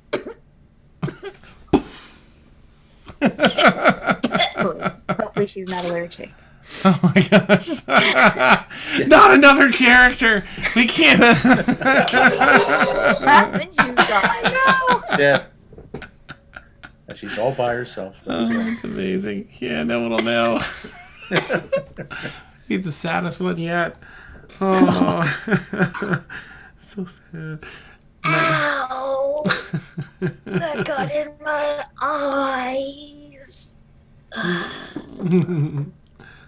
What did I do this time? I'm gonna go fly outside to the lake to wash it off. Nice. You get a look in the moonlight there, reflection, all the flour pasted across your face. Splash it and clean it off. And then insert Bugs Bunny. Of course, this means war. Nice. Oh, boy. Awesome. God. Erin gets a determined look at her face and then flies back to the keep. All right. Now, is there anything else you all want to role play tonight, or do you want to role play the planning stage for whatever you want to do next? What do you want to do in the morning? I think that Caitlin's gonna stay down by the bar. Okay. For a while. Mhm. You know, as it gets later into the night, she's going to have like paper out in front of her, and like she's writing a letter, and it's to her dwarven not dwarven parents, her elven parents. Oh. But she starts writing it, and then she'll crumple it up and just kind of put it aside. She'll start another one, Mhm. and then just kind of crumple it up and put it aside. And she just keeps doing that, and you know, kind of looking from that to like, you know, the claim that Sam gave her. Does she ever finish it? No. Nice. Aeronwen probably comes in a little after sundown, like face and hair just like dripping soaked. Are you all right? I hear a lot of paper. Oh, that's a lot. That's a lot of. Fine. You okay? I'm good. She just kind of like closes it all up into her journal. You're what happened to you? Brixi threw flour at me. I don't know why. Something like Caitlin's a mom. I don't know. I will turn this keep around. You have no idea why she put flour on you? Are you okay? Did it hurt you? It got in my eyes, but I don't know why. She just came up behind me and tossed flour at me. I don't know why. Did you ever have any siblings? I'm trying to remember her backstory. I had a few. Yeah, I don't want to talk about it. Yeah. I do have a few. Yeah. No. Yeah. A lot younger than me, but I don't know. Just are you gonna be coming up to the bedroom tonight? Yeah, I am. I'm just she takes another swig of whiskey. I'm just, you know. Cause the new girl. Yes. She's in there, and I don't know how well she sleeps. So, I sleep like a sack of bricks. But so just we have another roommate. Yay! It's great. It's fantastic. Yeah. Well, if the Brixi thing gets out of control, just let me know. Okay. Sorry to bug you. I just wanted to. If you need help getting rid of all of that, I can just like burn it too, right? So. She kind of like shoves a pile of like crumpled paper towards her. What do I have? Burn it all. I actually don't have any fire spells. Oh, I didn't think you'd actually take me up. I'll just shocking grasp it to like get the electricity going. Nice. Oh. So it just kind of. That's pretty funny. That should set. Lightning should set. Yeah, we'll let it happen. It just burns slowly. Remember, kids, only you can prevent forest fires. Nice. Luckily, the keep's made of stone.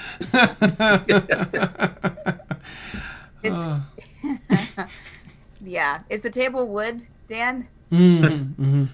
Okay. I'll just I'll do a sleight of hand check to put one of the papers in my sleeve. You could do it probably with disadvantage because it's so open here. And Caelynn, you could probably have advantage on your perception check. Because I'm just trying to like Frankenstein's monster. Nice. Okay. Oh no, that's not. That wasn't very good either way. 9. 13. Oh, okay. You see her sort of scooch one a little bit. Aeronwen. Oh, sorry. Big sleeves, you know. It's to my parents. Oh, My okay. my elven parents. Oh, okay. Just, Do you have trouble writing them? Not usually. But I'm trying to find the best way to tell them without making it seem like I'm running away from them. Just tell them that you love them. But you gotta know what happened. You know, they know you love them, right? You do love them, right? Yeah, no, I mean, I guess I do. It's not like, I mean, it's not really something that's thrown about in elven families, but, there's respect and there's kindness, and I care for them deeply. Okay. Yeah, just let them know. And I think just like be yourself. Be yourself. Be yourself. Because otherwise they're gonna think something's wrong. Yeah. Well, that's good advice. So just be yourself. Just tell them you love them, but I'm sure anybody in your position would want to know their past. So I'm sure they'd be understanding. Yeah. I'm sure they will. Well, good night, Aeronwen. Good night. I'll be Still up- defibrillating the papers. Before Brixi goes to bed, Mm-hmm. she's gonna go grab some cheese. Okay. And she's gonna sneaky and just put it on Aeronwen's face to see. Oh, like once Aeronwen's asleep? Yeah. If you do that while she's asleep, she's not going to react kindly. Well, Brixi doesn't know that. Whee! All right. Just one piece of cheese. Okay. Make I guess what would it be? I mean, she's asleep. I guess It's a stealth check, is it? yeah, stealth with advantage because it's Shaved off half of Grog's beard. That was a sleight of hand check. Oh, so let's do a sleight of hand. You can have advantage because she's asleep, but Aeronwen, go ahead and roll a perception check if you would. Actually, I guess this would be passive perception, so you have to beat a 12. Actually, can I roll a perception because she has had a lot of stuff done to her in her right. sleep? Okay, yeah, go for it. Mm-hmm.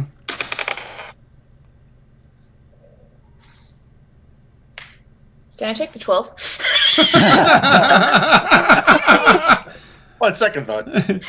Nice. What'd you get, Pixie? 11. Okay. All right. You put a little piece of cheese on there. It only bounces for a few seconds. before- In her sleep, Aeronwen just goes chink and grabs her wrist, nails digging, like claws digging in, and just lashes out and attacks. Dun, dun, dun. Then You can do like a dex save to see if you can pull away first, I suppose. But Aeronwen, roll like a d20. Can I cast since it's She's just gonna do a claw attack Okay. because she is asleep, Mhm. half asleep, with a 15. Okay. Make a dex save, Brixie, to see if you can pull away before she grabs, and you'll have to beat a 15.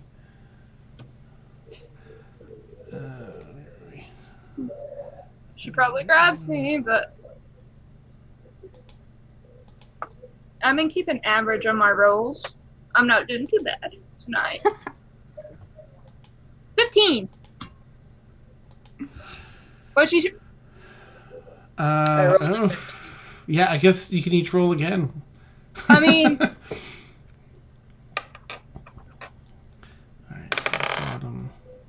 left. Where's Brixi?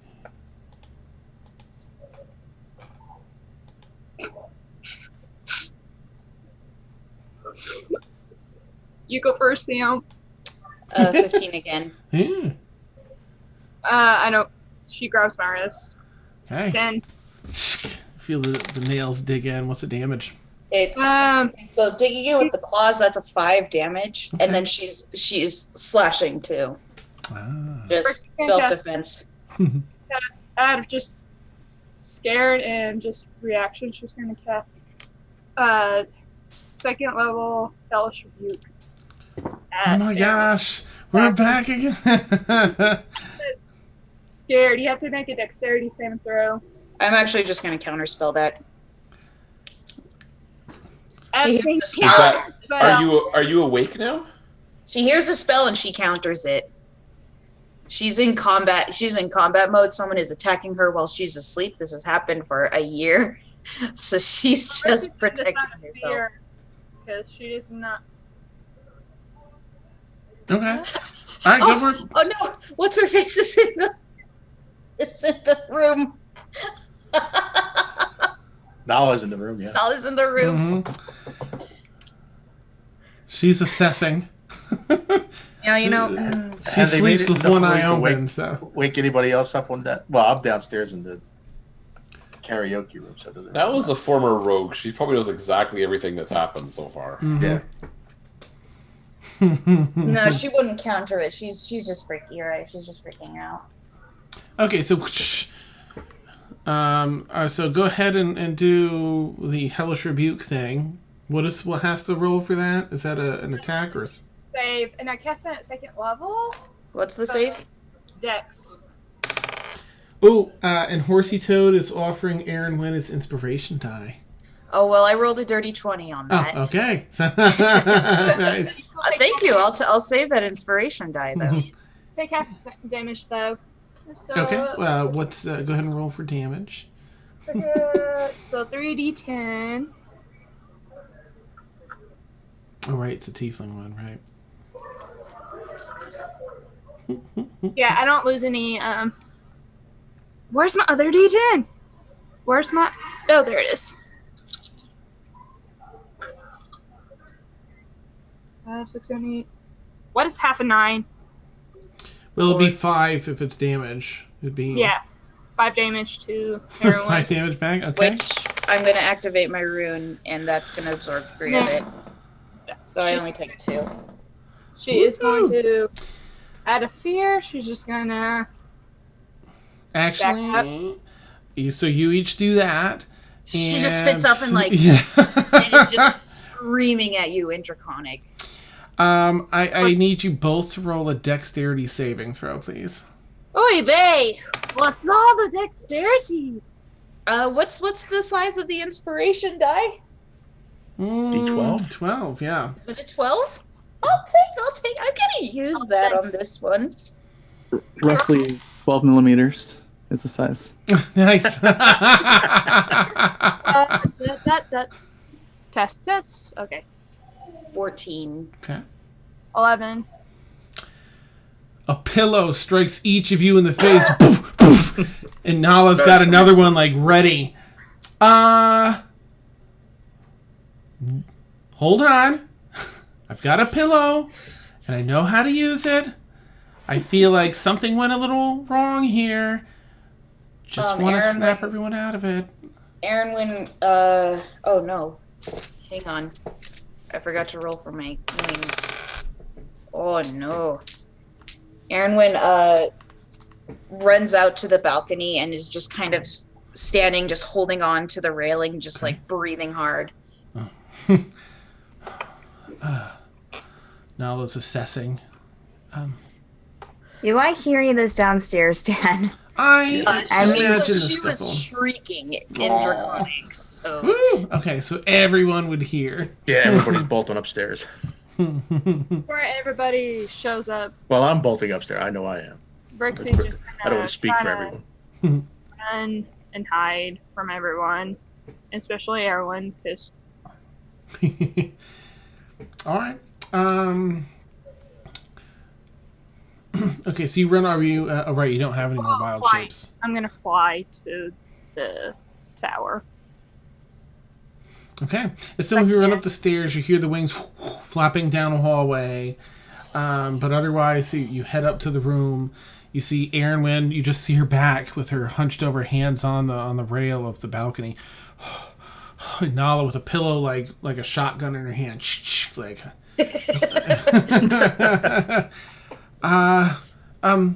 Nala is also walking over a little bit, probably towards Aeronwen.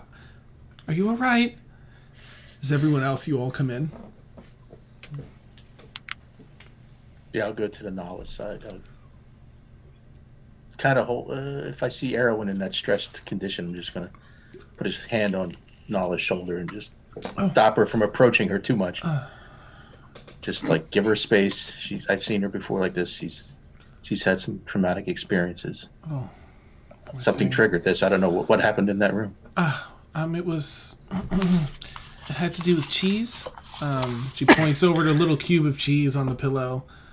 I think Mort just shakes his head. Yeah, it was. I think maybe just a game. But I can see why she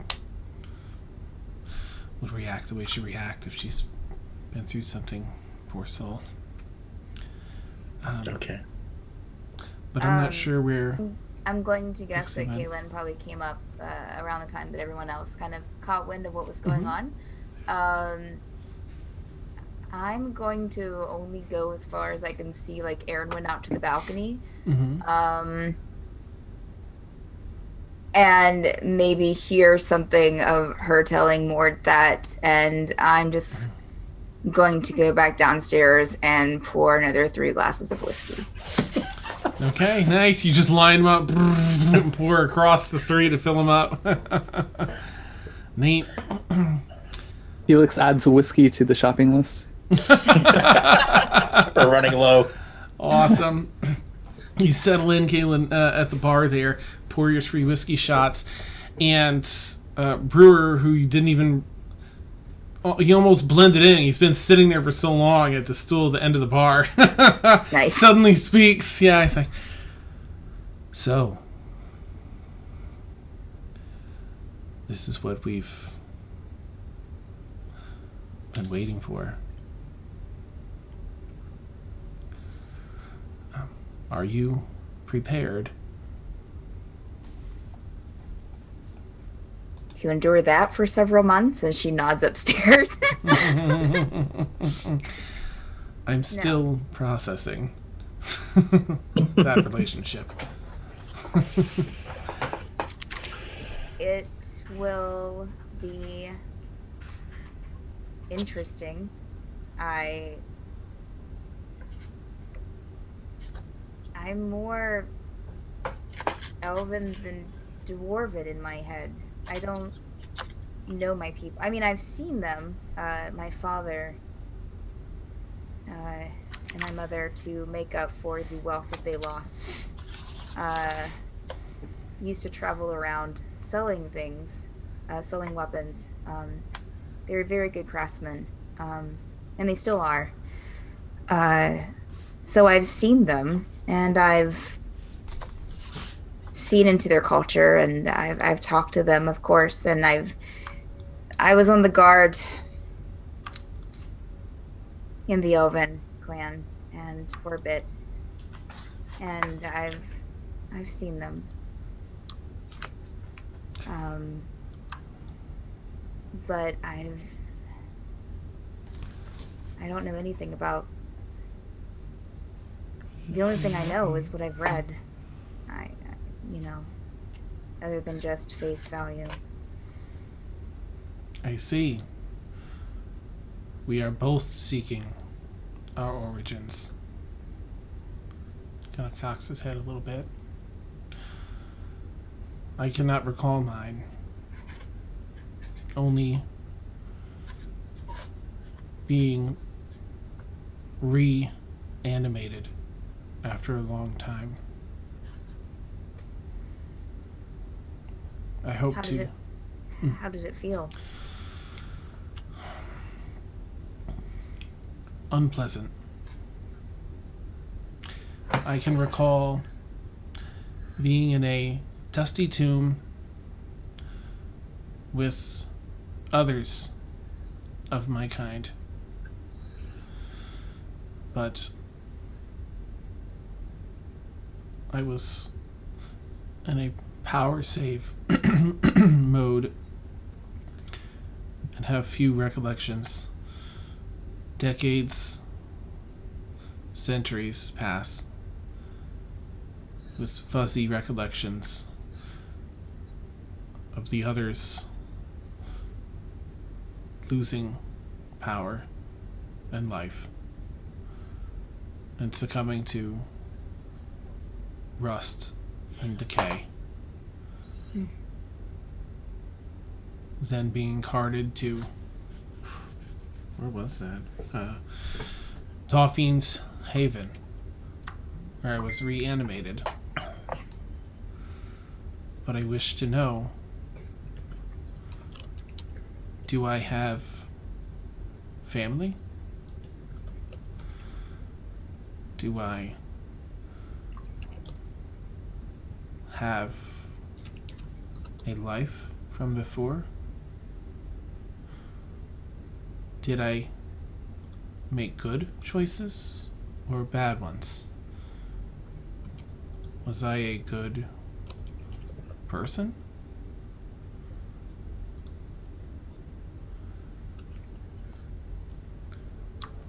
I hope we can find our answers together.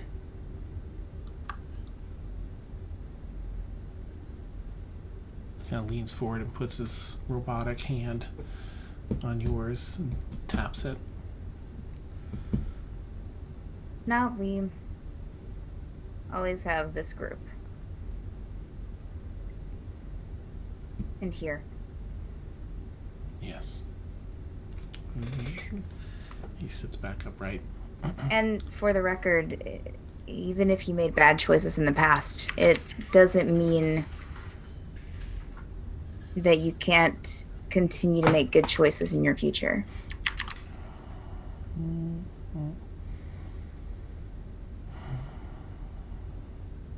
Seems to contemplate it for a minute. Caelynn takes another swig of whiskey. Wham! Awesome.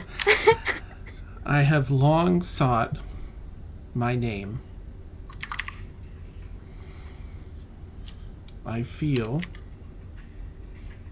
You see his eyes sort of whir a little bit and refocus the lens apertures inside. With you, I finally have hope.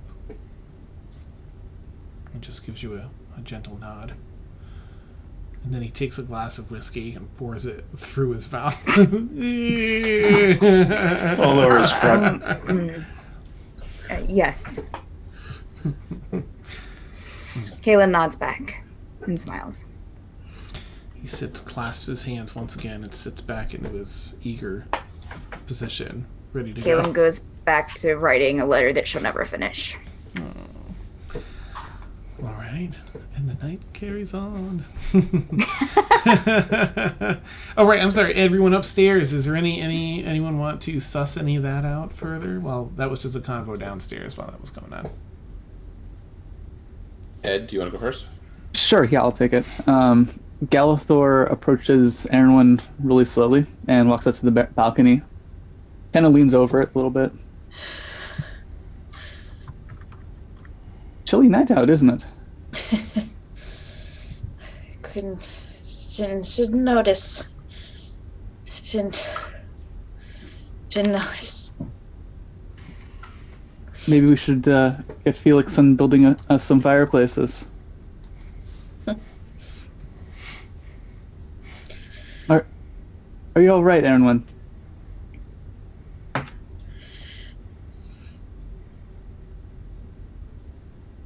Every time I woke up, I had to fight.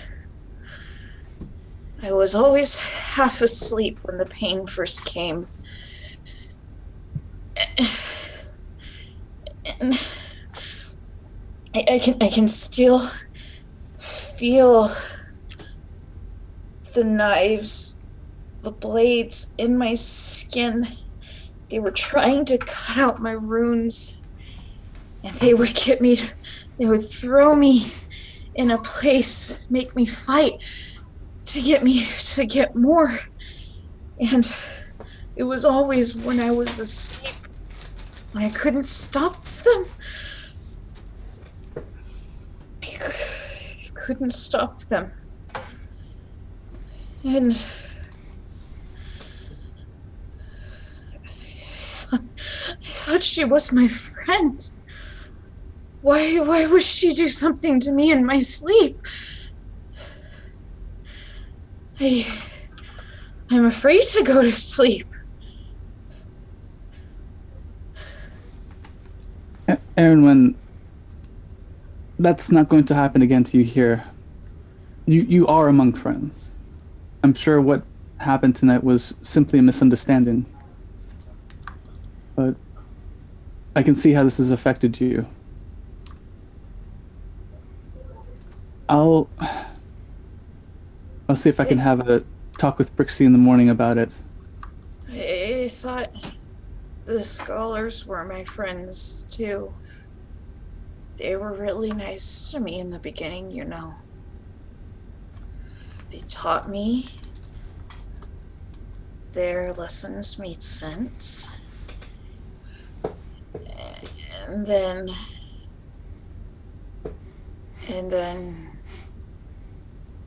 I don't remember what happened next, except for the pain. I'm sorry. No, don't be. Are you afraid that Brixi will turn on you as well? Do you feel like you can trust her still? I don't know what she was trying to do to me. I can't. I hate being woken up suddenly. Normally, I sleep well. I developed a potion to help me sleep because I can't fall asleep on my own anymore. But you know, the past couple of weeks I've been trying to not rely on that, so I didn't take it tonight, and I guess I'm still not over it.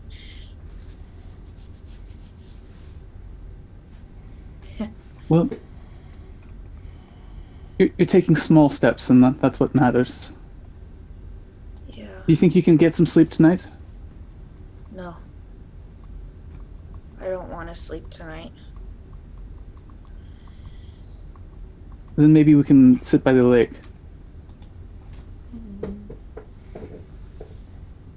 Okay. I'd like that. Let's go. She's just gonna kind of lean against him the whole way down. Aww. She's not very steady. Aw. Ships night. Love it. Awesome. Okay, so he's think people kind of make way. Oh, I'm sorry, Emil. Did you want to jump in? Did you also have something during this? You know what? I had a couple of minor things through the thread of the evening, so I'll just take like less than a minute and deal with it. Okay. After Sam left, I went and talked to Backpack briefly and said, I know that the Aquarian journey is important to you, and I want you to know we're going to be with you. Just give him some reassurance that yes, we will leave. Maybe not tonight, Okay. but we will leave. Mm-hmm. Emil will then pass by the room where Caelynn was writing her notes. He'll look in on her, see that she probably wants to be left alone. He's not stealthing, like if she really wants to see him, she'll see him, but he'll just kind of check in, see what she's doing, see if she wants to be left alone. When the commotion is, he'll go upstairs. Being a new cleric, he'll be like, oh, maybe Aeronwen needs some counseling. Kind of exchange a glance with Galithor, and Galithor takes the initiative, so okay, she's taken care of. And then Emil will just go down and sit underneath the tree and see if Brixi shows up, but if not, then that's all he does that night. Okay. Brixie is gonna take some time to herself. She's crying. All right. I am changing the music because Sam, you almost made me cry. Nice. Nice. Tragic backstory. And that's about to get her listen to Final Fantasy music too. But she's gonna cry, realize what she'd done, and then realizing what Aeronwen has gone through because being with her in the bell tower. Seeing her little freakouts, she should have known that it was just even though Brixi saw it as just a little mindless prank, it was something big for Aeronwen. And then she's crying because she realized what she did, and then she's gonna go find Emil. Okay. You find him at the base, or in your tree there, at the base of your tree. I kind of motion Emil to come up the tree.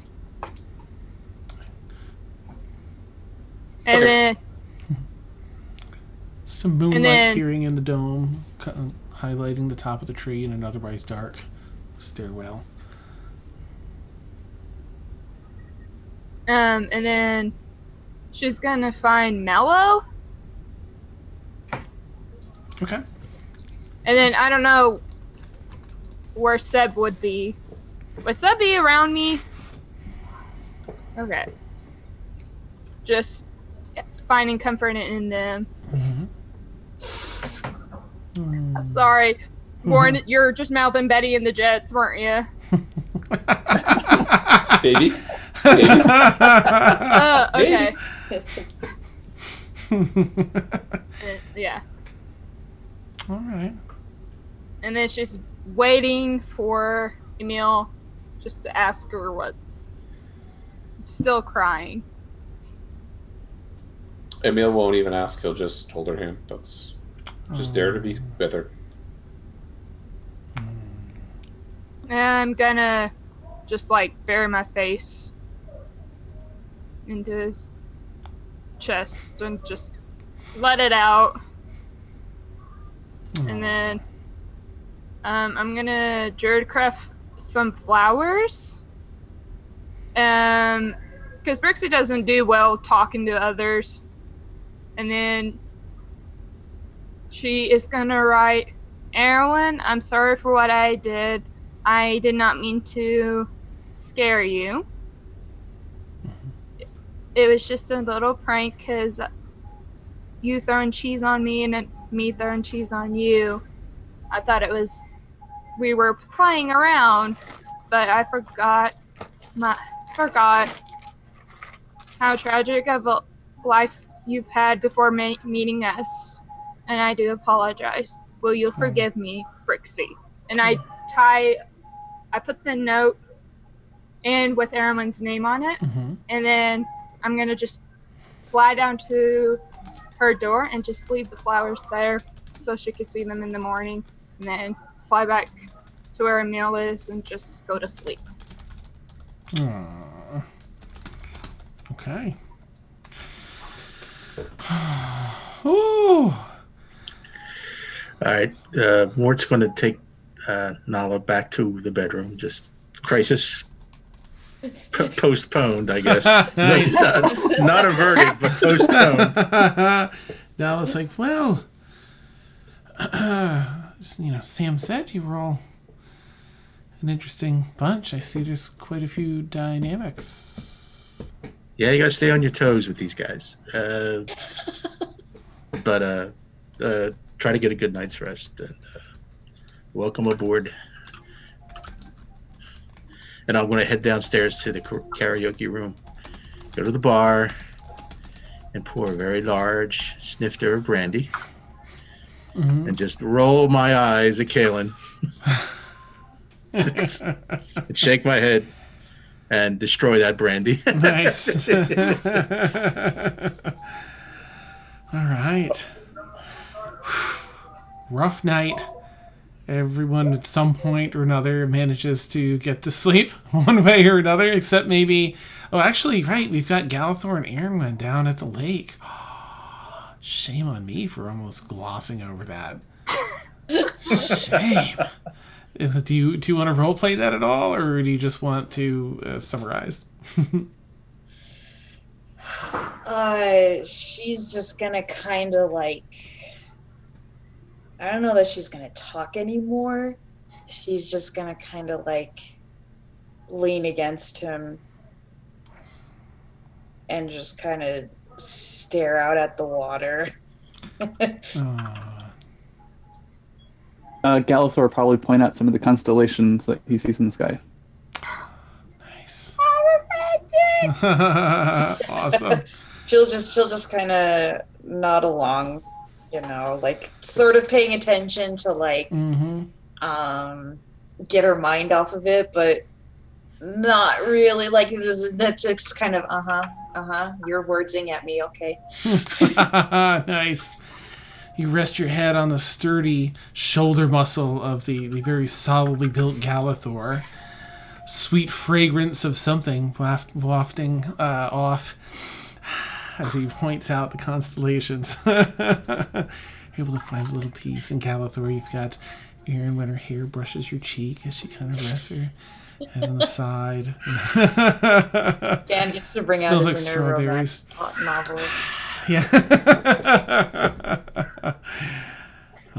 Is it fan fiction if it's our group? If it's our campaign? Yeah, that's right. It's canon. That's awesome. All right. So after a long night for most, everyone falls asleep, whether from crying or from relaxing or from drinking or from whatever it may be. Caelynn drunkenly staggers up to her room. Nala's keeping a careful eye. She just falls into her bed. Nice.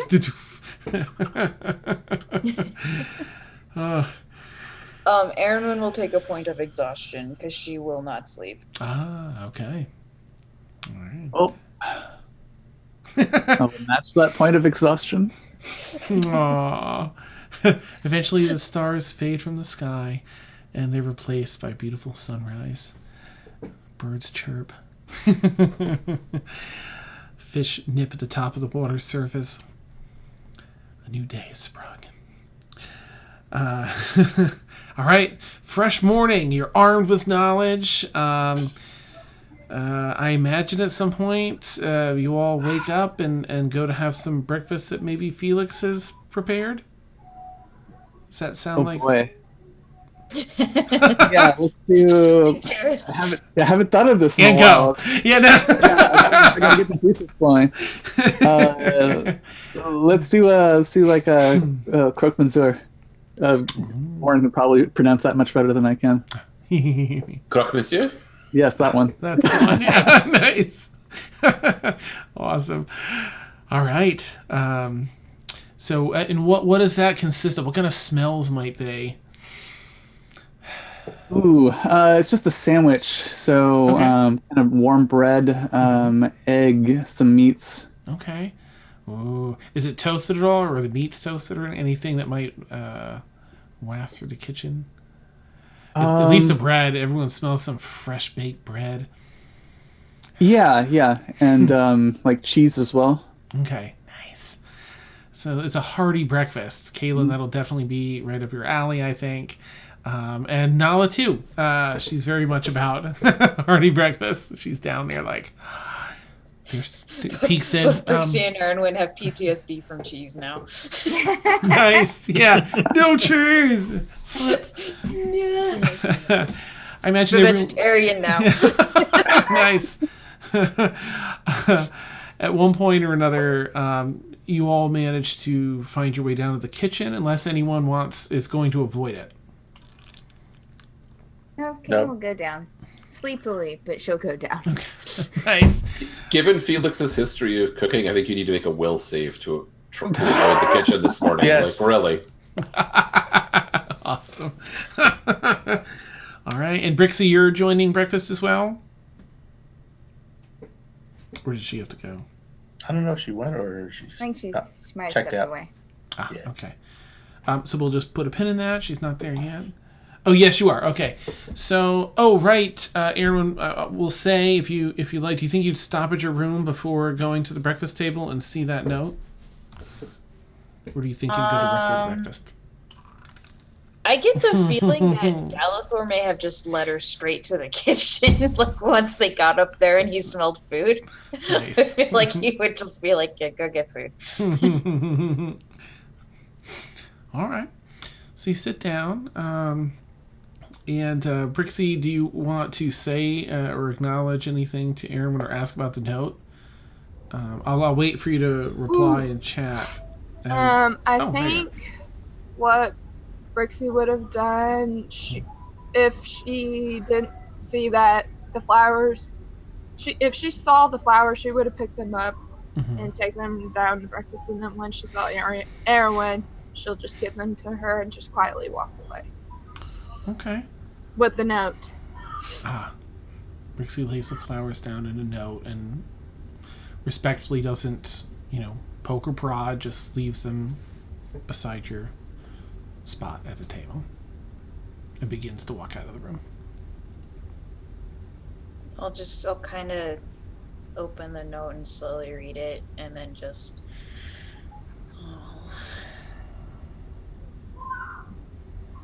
Felix raises an eyebrow and comes out with 2 big carafes of mimosas. And then Brixi would have gone back to her tree in the tower. Okay. You climb up and just sort of wait anxiously. All right. Nice. Mort and Caelynn, I imagine the mimosas are like, hair the dog. Mimosas aren't really Caelynn's thing. I was going to say, Mort's going she's to more load of up a on coffee. A hard liquor girl and coffee. But would you like more mimosa?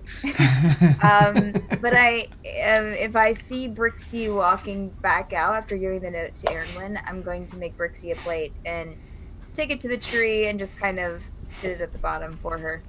Oh. Brixi, do you respond as you see Caelynn bring that out to your tree? She would have acknowledged her, and she would have come down and just give Caelynn a nod, and then just take a couple of things off the plate and then go back up. Okay. Did you guys? Sorry, go ahead. Did you hear what I don't know if my voice picked up. Did you hear? Oh yeah, about Caelynn, picking some bits of food off. Yep, I didn't know if you heard me. Yeah.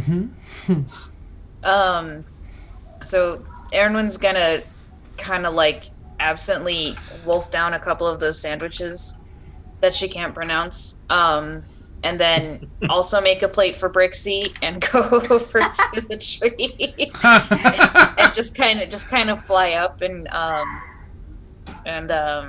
Caelynn leaves when she sees Aeronwen, so I'll just and she'll just kind of sit on next to her on the branch next to her and just kind of hand her the plate.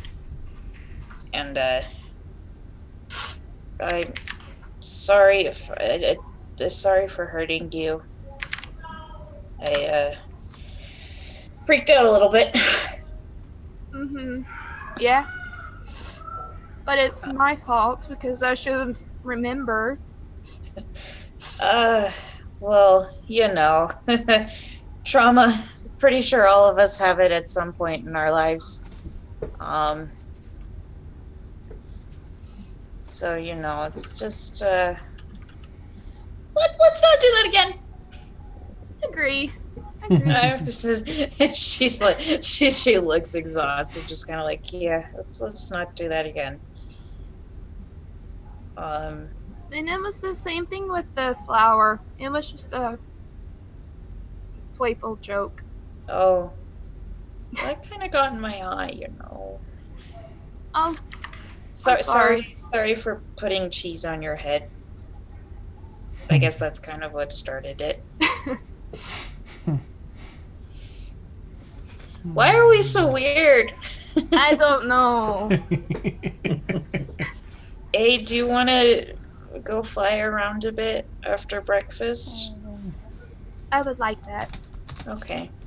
I'm gonna go get more of these sandwiches. I don't remember what they're called. It sounded like he sneezed when he said them.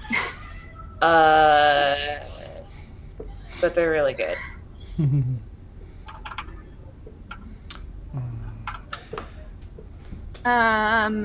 She's gonna come down Okay. and she is going to grab her pan flute and she's gonna sit on the stage and play. Okay. She's gonna go sit down next to Galithor and just kind of lean against him again. And just Galithor finds a small collection of crumbs inside of his elbow as he Awesome.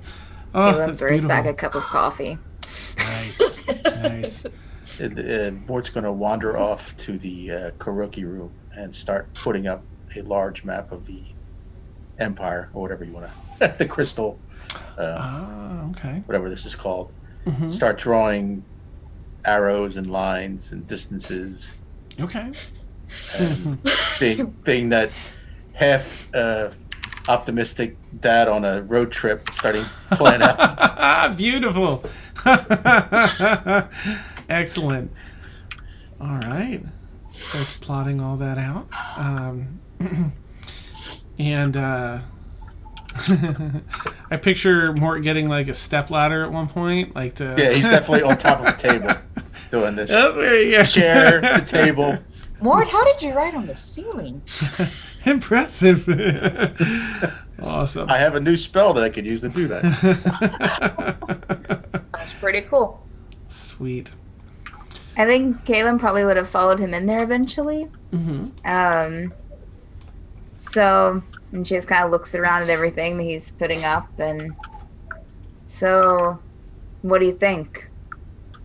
I can tell you one thing about this trip. It's not going to be fun. And he says, we are here. He looks around the room for a second, picks up a cheese fork from the night before, points.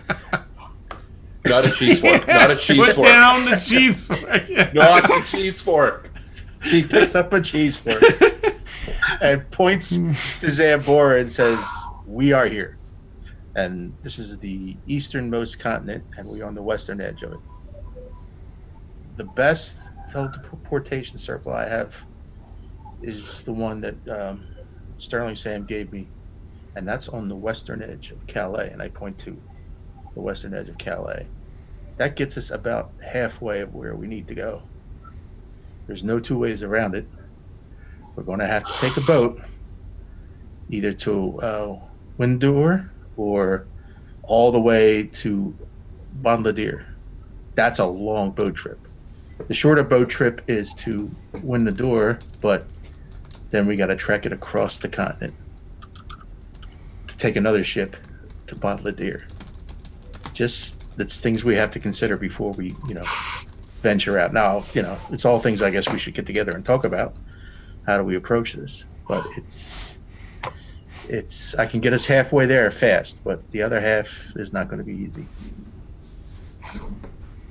Unless if we get to Calais, and it's a long shot, very long shot, that we could find a mage tower there and see if we could find a teleportation circle on the continent of Windanor. Am I pronouncing that even close? The Windanor. Windoor. Windor. Okay, It's tricky to instead say of that window, it's Windor. Mhm. Yeah, try to get a teleportation circle into Windor, and then a short boat ride to Bonladier. But that's what I'm looking at right now. I don't know if anybody else has any ideas, but I know this is very important to Brewer, and I appreciate that, and I know it's very, very important to you, and I agree with if you want to do this, I'm all in. Sorry, I missed part of that. Was part of the plan having us teleporting to Calais and then sailing from there? Yeah, because I don't have anything on the continent of Windor. Okay. I have spent some time, I guess, in northern Calais. I don't know if I've been in that specific area, Dan. Is that anywhere near Chartreuse? It's you would be familiar with this. Yeah, you would have knowledge of this area, the Fiend in Malay, or however you'd say it. Sorry, my apologies. In that it used to be a very prominent city that had 2 levels. The tide would come in and submerge a bunch of it, so the whole lower half of the city was up on these supports and sealed off from water. And then the tide would go out and people could walk around in there, but there was a second level of floating docks around it to manage around its upper building. But there was some cataclysmic event that related to a dragon at one point in that area, and most of the city was leveled. They've done some rebuilding to it, but nothing to what it used to be. And it's just a little northwest. Mm-hmm.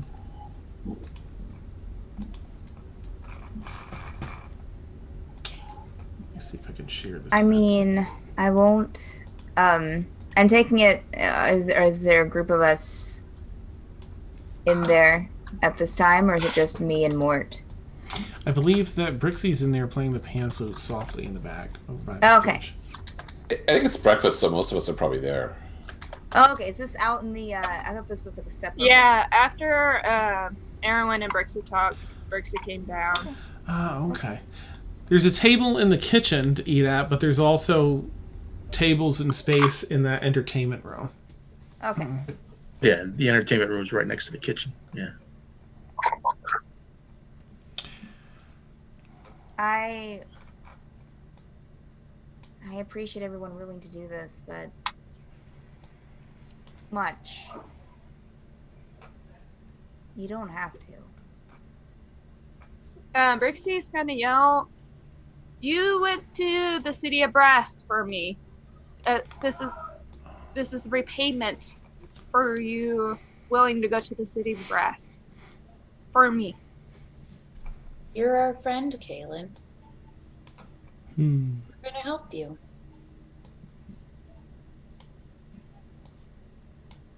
And then Brixi's gonna continue to play her little flute.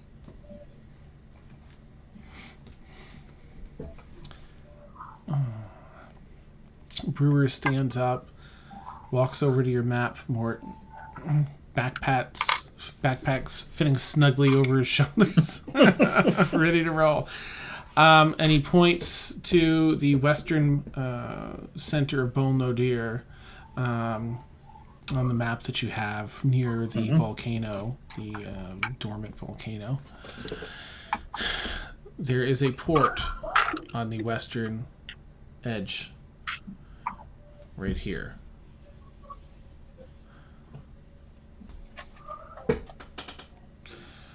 You will not find much passage through Winya and Dor.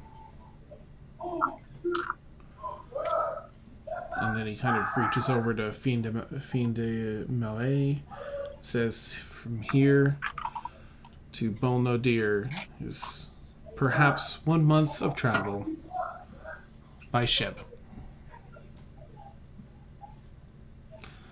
Bexley, perhaps 3.5 weeks.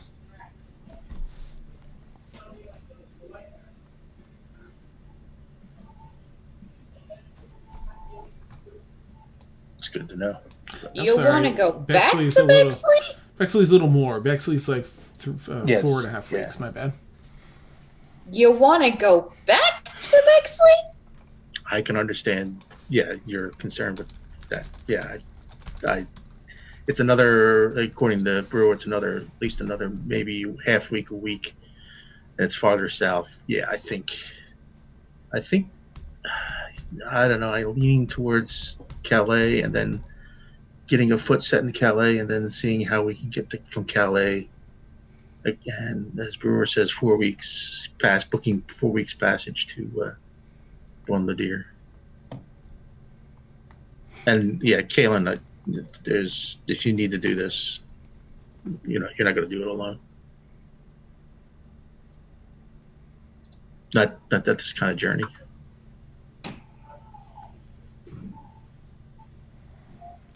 Brewer puts a hand on your shoulder, Caelynn. Allow us to help you as you have helped us.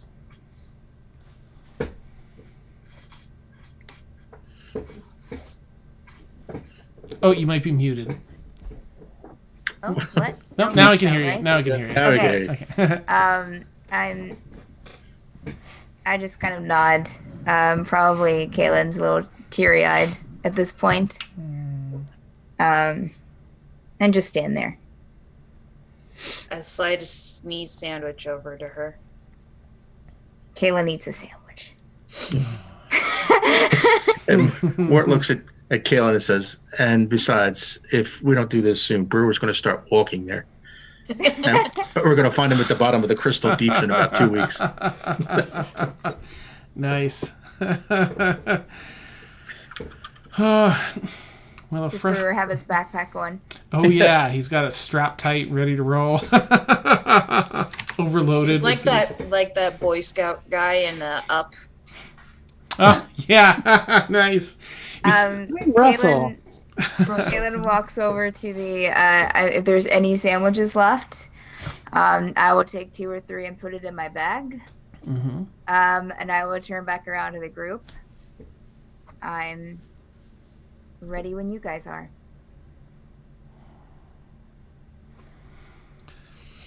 All All right. Do we need to be? Oh well, I guess we could pretty much get anything we need once we get. No sense in loading up now when we're going to just in a blink be in Calais. So we'll figure out what we need once we get to Calais. Maybe we can ask the. She takes a really deep breath.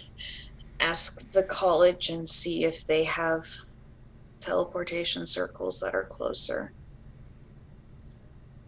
I'd be willing to go in and ask if you. You don't have to come, obviously. Yeah. Go, you can definitely go in and ask. They like you. I can I do it understand. more. Okay, we'll take. I guess since we have the new circle set up, we'll be okay. We'll be out and back In no before you time. know it. In no time. I'll say you check, and all of their campuses are on Efferon. Okay. And that there is a different school, the Tents University, that runs along Calais, that they have a tentative, agreement. They work with them on occasion, so they can get you out to. They have a disused campus there in Fin de Melay, but they're building it back up along with this as the city builds back up. So they do have an active one there, but they don't have anything closer.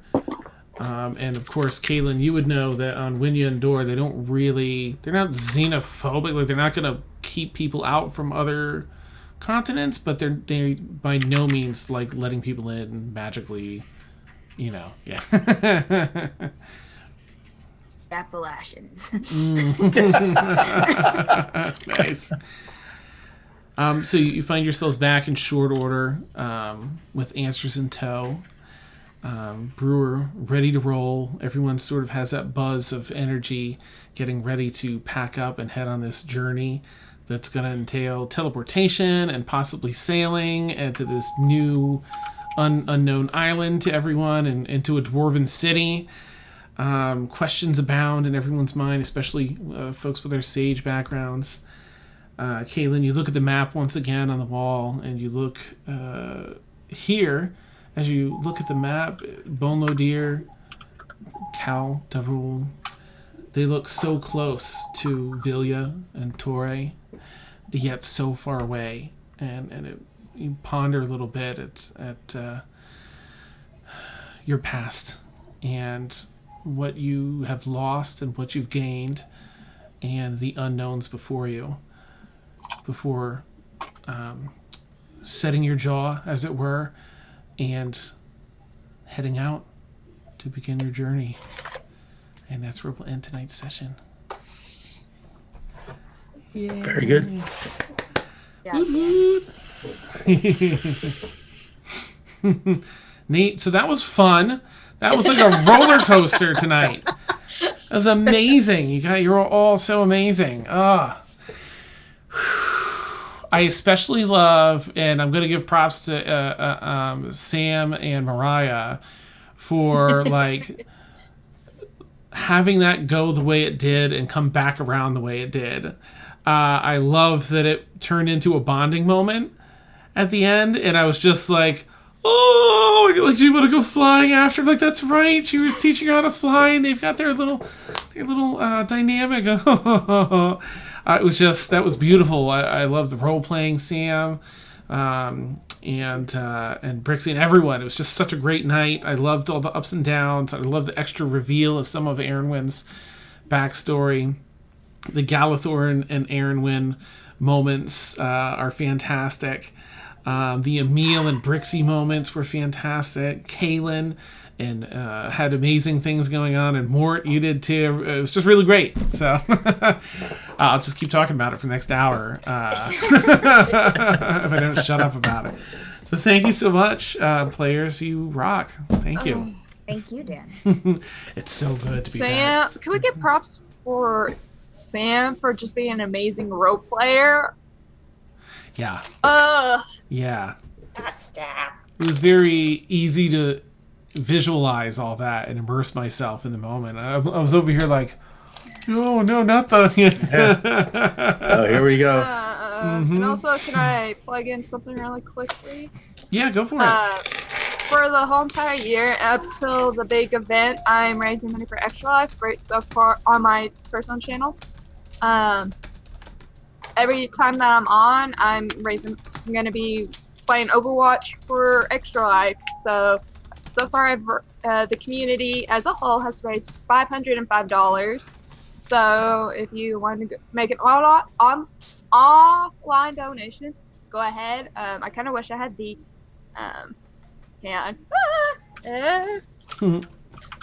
Think technology. How do? Quick, How yeah. do you do technology? Oh man, I don't know why I did this, but I closed out chat. Wait. Oh. I forgot that I had my Twitch page. Teaching. If you guys want to make a donation, it all goes to the Children's Miracle Hospitals, which they do in childhood illnesses. Okay, neat. Thank Very you. good. Go scope that out. Check it out. Donate. I have Support- in-game support perks good for Overwatch, and I also have art perks for like an example. If you donate, if you donate Excuse me. $20, I will create and send you a postcard. Ooh, sweet. So I love postcards. yeah, twitch.tv/ImpossiBleGirl11. Click Yeah. that link. Oh, I forgot I had that. Another big thank you. Oh yes, go check that out. And another huge thanks, of course, to chat. Hilarious tonight, involved, interactive. It was so fun looking over and just seeing the reactions to all the epicness going on. Thanks and for the puns. the inspiration, Diaz. I Yes. think that was my first over all that was three key. characters. That was in a pinch. That was fantastic. It was great that you rolled that dirty 20, but boy, that came in handy shortly after. Of course, I think that it was... Hey Sam, No, there's a it- note for that. I'm Oh gonna... No, I don't have chat up. I can't run. Oh. Too many. I can't run two Oh. at the same time. Dirty I think it was 20. for Relics and Realities. They called them Dirty 20, and we have a Relics and Realities Dirty 20 emote on Nice. now. So I love Oh, it. snap. Well, look forward to next. I mean, we've got all sorts of stuff. So, as you know, there's a little bit of a crossover that I started teasing a little more heavily here between this show, Stormfall, that we run every Friday night, 10 p.m. to 1 a.m. Eastern. And then we have our All Evil campaign on Tuesday nights, 10 p.m. to 1 a.m. Eastern, Kira's Lament. And ultimately, we're going to have at least one, if not two or three crossovers, depends on how things go. But yeah, look forward to that stuff. So, but next week we'll get underway on our journey here. I'm so eager for Caelynn and off to the side a bit, Brewer, because obviously I know what he's got going on. But I'm eager for Caelynn to experience all that and the party, And there's going to be some juicy stuff coming up. Even if I completely flop, Caelynn always carries the load. So look forward to it. Hi, Dirty 99. So again, catch us next Friday, 10 p.m., 20 a.m. Eastern here in Stormfall. And Tuesday night, 10 p.m., 20 a.m. Eastern for Curious Lament, the All Evil campaign. Thank you, everyone, so much. You all rock. You just all rock. We'll catch you all soon. Have a great night. And thanks for stopping by, Dirty 99, and all the new folks tonight. Bye. Bye. And irregulars, Night. of course. Bye.